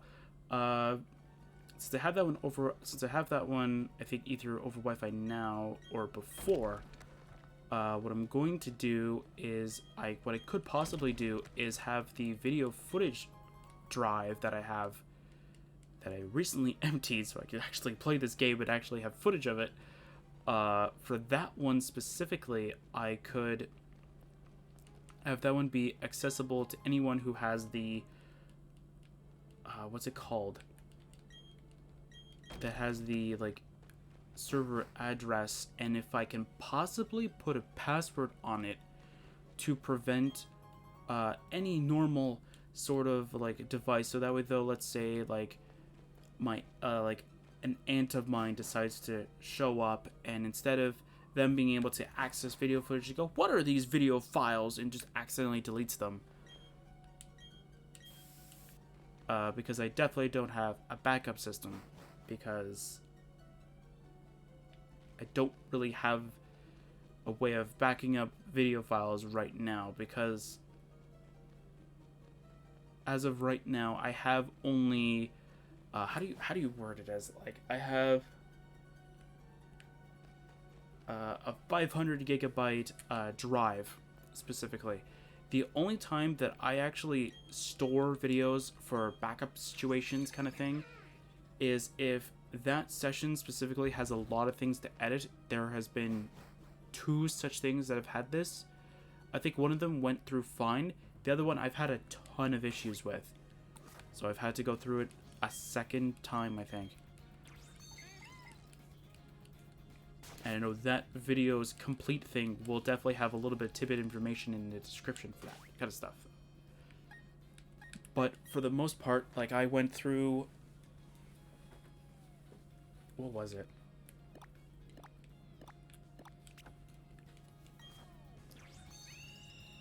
So this video footage drive, back on topic, the video footage drive has 500 gigabytes. Now, to a normal person, 500 gigabytes is probably way more than you need for anything. And this is actually solid state storage too, so it's insanely quick and very responsive, which is what I need. But this also means that if I want to upgrade this to, let's say, have the same drive model, or by drive model I mean like the same sort of manufacturer or anything like that, but have a higher capacity, I gotta fork over more money. So this is where it gets kind of weird, right? Wait, does this have any items?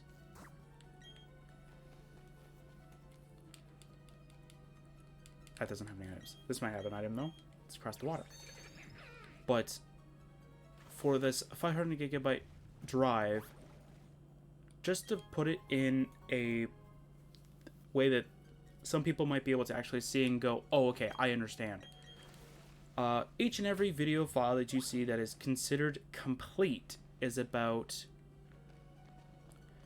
I want to say, if it's this, like if it's this kind of situation where I'm using my Elgato to record, it's about 3 gigabytes.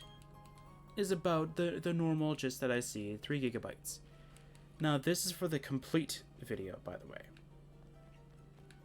So my editing software, I don't know if it's doing something weird with the video footage when you try to cut it down, or when you try to take all the little tiny clips and you stick them together, it creates an even bigger file.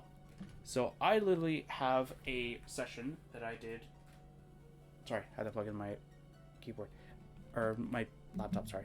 Not my keyboard. Sorry, my bad. So let me go and run it down. Okay, so session 8, this is probably when we did the the Gym 8. So from OBS, so from this, it's about 3.98 gigabytes. After editing, just splicing those two together, for some reason, it has jumped to 10.8 gigabytes. Now, it's not even upscaling the footage, I don't even think. Is it upscaling the footage? No, not even. I don't even think it's changing anything. I think it's just leaving it as is. Yeah. So it's not even doing anything. And yet it's just taking these two clips, these two videos, these two separate videos that were that had to be made because I think I was having audio issues at that point. So taking those two video clips, like sort of mashing them well, not mashing them, but carefully like snapping them together so that they can actually be like a very good video. I don't know, to be like easier to sort of edit kind of thing. Taking those videos, it jumped its thing by what was it, 3 times pretty much. And this is what I have to go through whenever I edit videos too. I gotta make sure I have enough space for that. For what it tells me is the approximate size for videos that come from those kinds of sessions, by the way. So those kinds of videos, my editing software, I'm going to try and keep it as hidden as possible unless I slip the tongue again. It tells me that each and every one of the videos that I ever create that are those will literally weigh about approximately 1 gig. Now, to a normal person, this means that for a 10 gigabyte thing, that would mean that you're doing it for a trade-off. You're taking 10 gigabyte big file, and you're taking a 1 gigabyte files, and you're obviously going to delete the bigger one because you have the smaller ones. Why would you need the bigger one? But that's not how my channel works. So what I do is that I wait until all the little... So this is what I do. This is a little bit behind the scenes of how I do generally any series that's on my YouTube channel. So when I'm uploading the video, when I'm uploading videos, I upload videos as if it's the small one first, and then during the weekend, I go see if a complete can go up. So for the next 2 weeks, I think, for the weekend, as of recording, I'm going to be uploading session 1, 2 for the first one. Or maybe it's just 1 week. Maybe I'll just do it Saturday and Sunday, maybe. I don't know. Anyway. So other than that, that's the whole crazy shenanigans that's going to happen for that. So it's a lot of crazy stuff is happening for that. Anyway.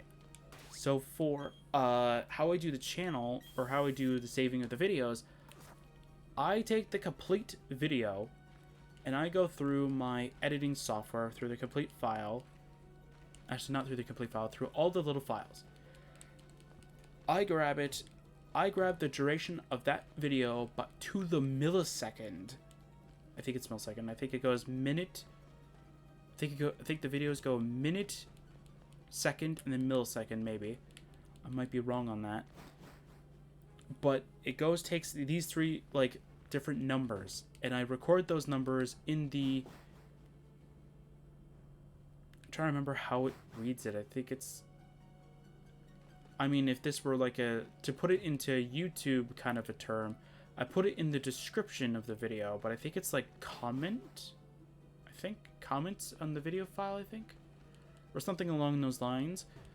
And I put all the video durations in there, and I also keep a text document on a separate folder, pretty much explaining, or not really explaining, but more so like it has the same like numbers kind of thing. so that in case this might have only happened once, I think. Maybe. I might be wrong. But I think this happened only once, where I couldn't fit the entire thing in because it had 20 or so episodes, I think. And like literally it had a lot of content packed in there that I couldn't record all of it, right? So literally I had to work around that. Okay, what's in here? A stone plate. Nice.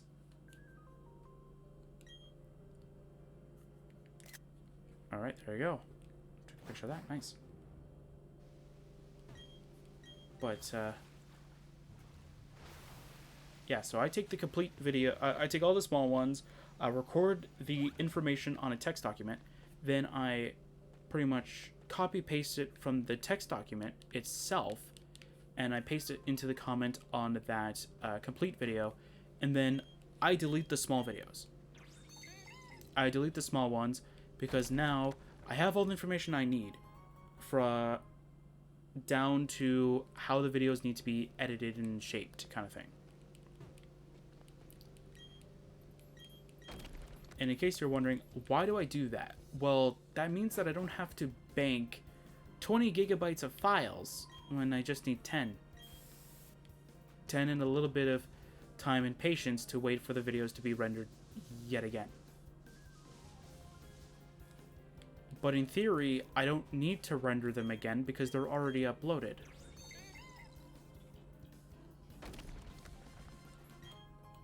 And even if I need to go back, I know what each and every video's time is.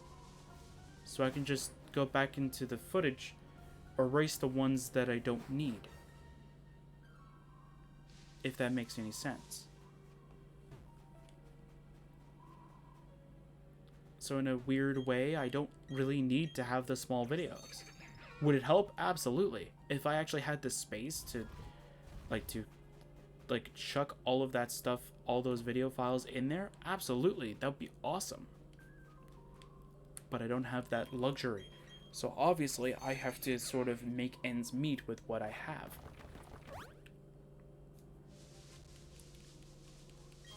So my sort of compromise to this is to just keep the complete video as if nothing's happened, and just have a description in there saying like, oh, how the videos are supposed to be in terms of duration. Which, to be fair, is a very smart way of doing it, because now... Did I try this rock? Just in case I didn't. Okay.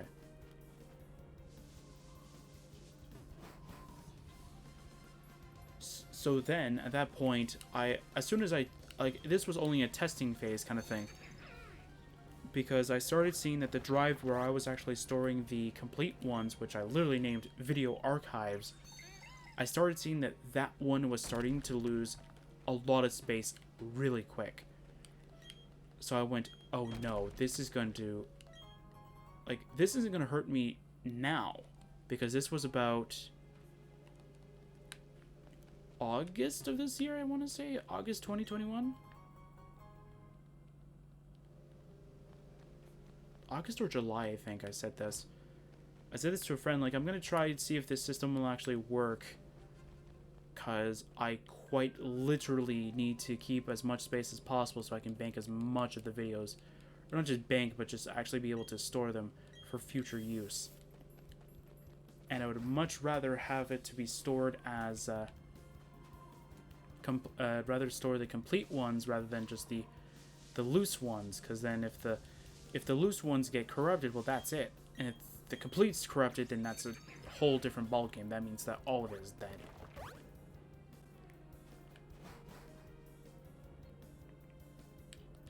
But by then, if the complete is done, I could just try and see if I can get back the video footage anyway through YouTube. So I don't really see too much of an issue with this, nearly as much as I would like to say, either.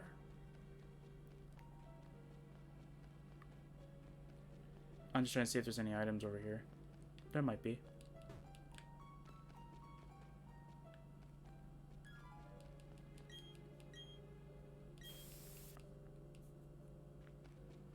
Okay, what's over in that rock area then? Interesting.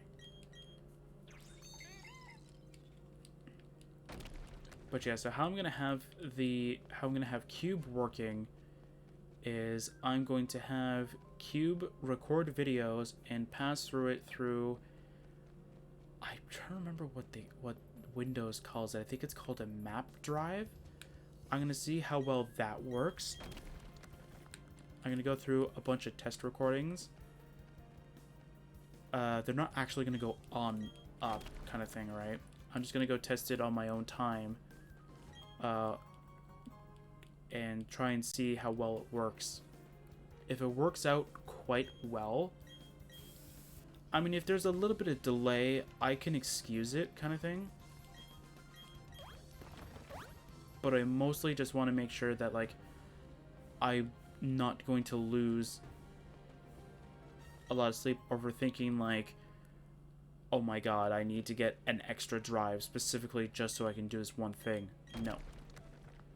Cube has a motherboard, I think, that has only 4 SATA connections, I think. I think it has 4 SATAs. I might be wrong on that. But I think it's 4 SATA connections. And I already have every drive that I want to put in there mapped out. One, of course, is going to be for applications. So instead of storing it in the C drive, because the C drive is very, very limited, I'm going to have this one storing all applications. So, like, if I were to, well, if I were to store the, what's it called, the editing software, if I wanted to throw it on there, I could. It's going to be sent into the extra drive. And I'm going to obviously move Grimoire over to it, so though I can end up having all of my bank onto a computer that literally looks like a cube. Like, it looks awesome. I love it. I think if you go to the video called Channel Introduction, I think, I have a video. This was before I built it too, or before I finished getting all the pieces. I think.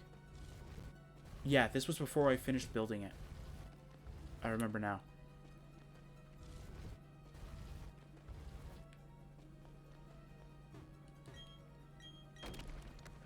Wait, where am I?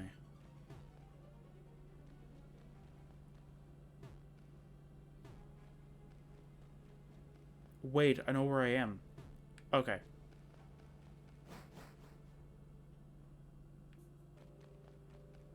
So let's see if we want to go to Snow Point from the other area. Okay. But I'm trying to think of any other... But yeah, so since there's 4, I already have everything mapped out. There's another one that I wanted to be more of an extended download storage. Because right now, every time I download on this computer, I remove it right after I use it for whatever purpose. So if I download like software kind of thing, I install it, then I delete it. If that makes any sense. So, yeah. That's pretty much what I do. I'm trying to think of everything else though too. Yeah, because that's all what it's going to be, and of course C drive is going to be whatever. So whatever actually needs to go into C drive would still go to C drive. Like drivers and stuff like that, they're still going to be in the C drive. I don't think I can move that anywhere.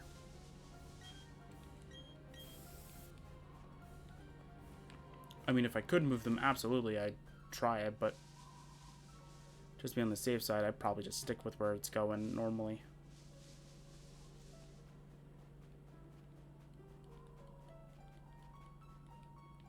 No, nothing over here. Nothing over here. And I think this is it, right? Yep. Alright, we're going over here. Awesome, awesome. We're making good progress, I think. But yeah, like if anybody knows how map drives work kind of thing, probably by the time that this goes out, I might already have done a lot of research on it. So I probably have it already done, or I've already started testing it. But like, if someone could possibly, I don't think I have it so you can post links on the channel anymore in the comments. I think I disabled that because I kept getting weird messages through the comments. I kept getting these weird links in there, and I'm like, seriously? So I kept trying to delete them, and they kept and I kept trying to say like words that have these website link extensions or whatever. I kept having it so it like remove them before anything.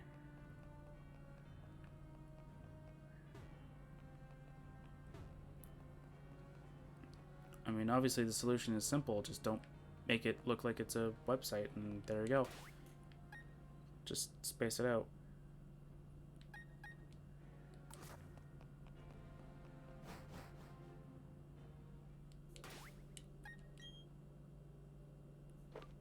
Alright, there we go. Alright, that's everything done for the most part. I think it's about time I actually start sleeping. I have been up for how long now? About 30 hours. That's not including the hour that I spent freaking grinding for everything.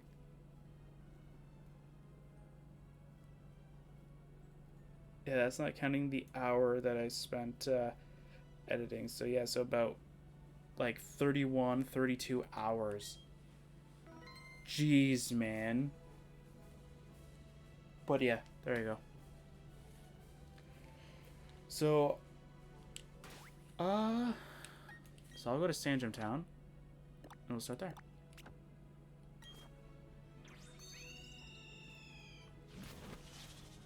So, yeah, I'll see you guys next time for some more Pokemon Brilliant Diamond.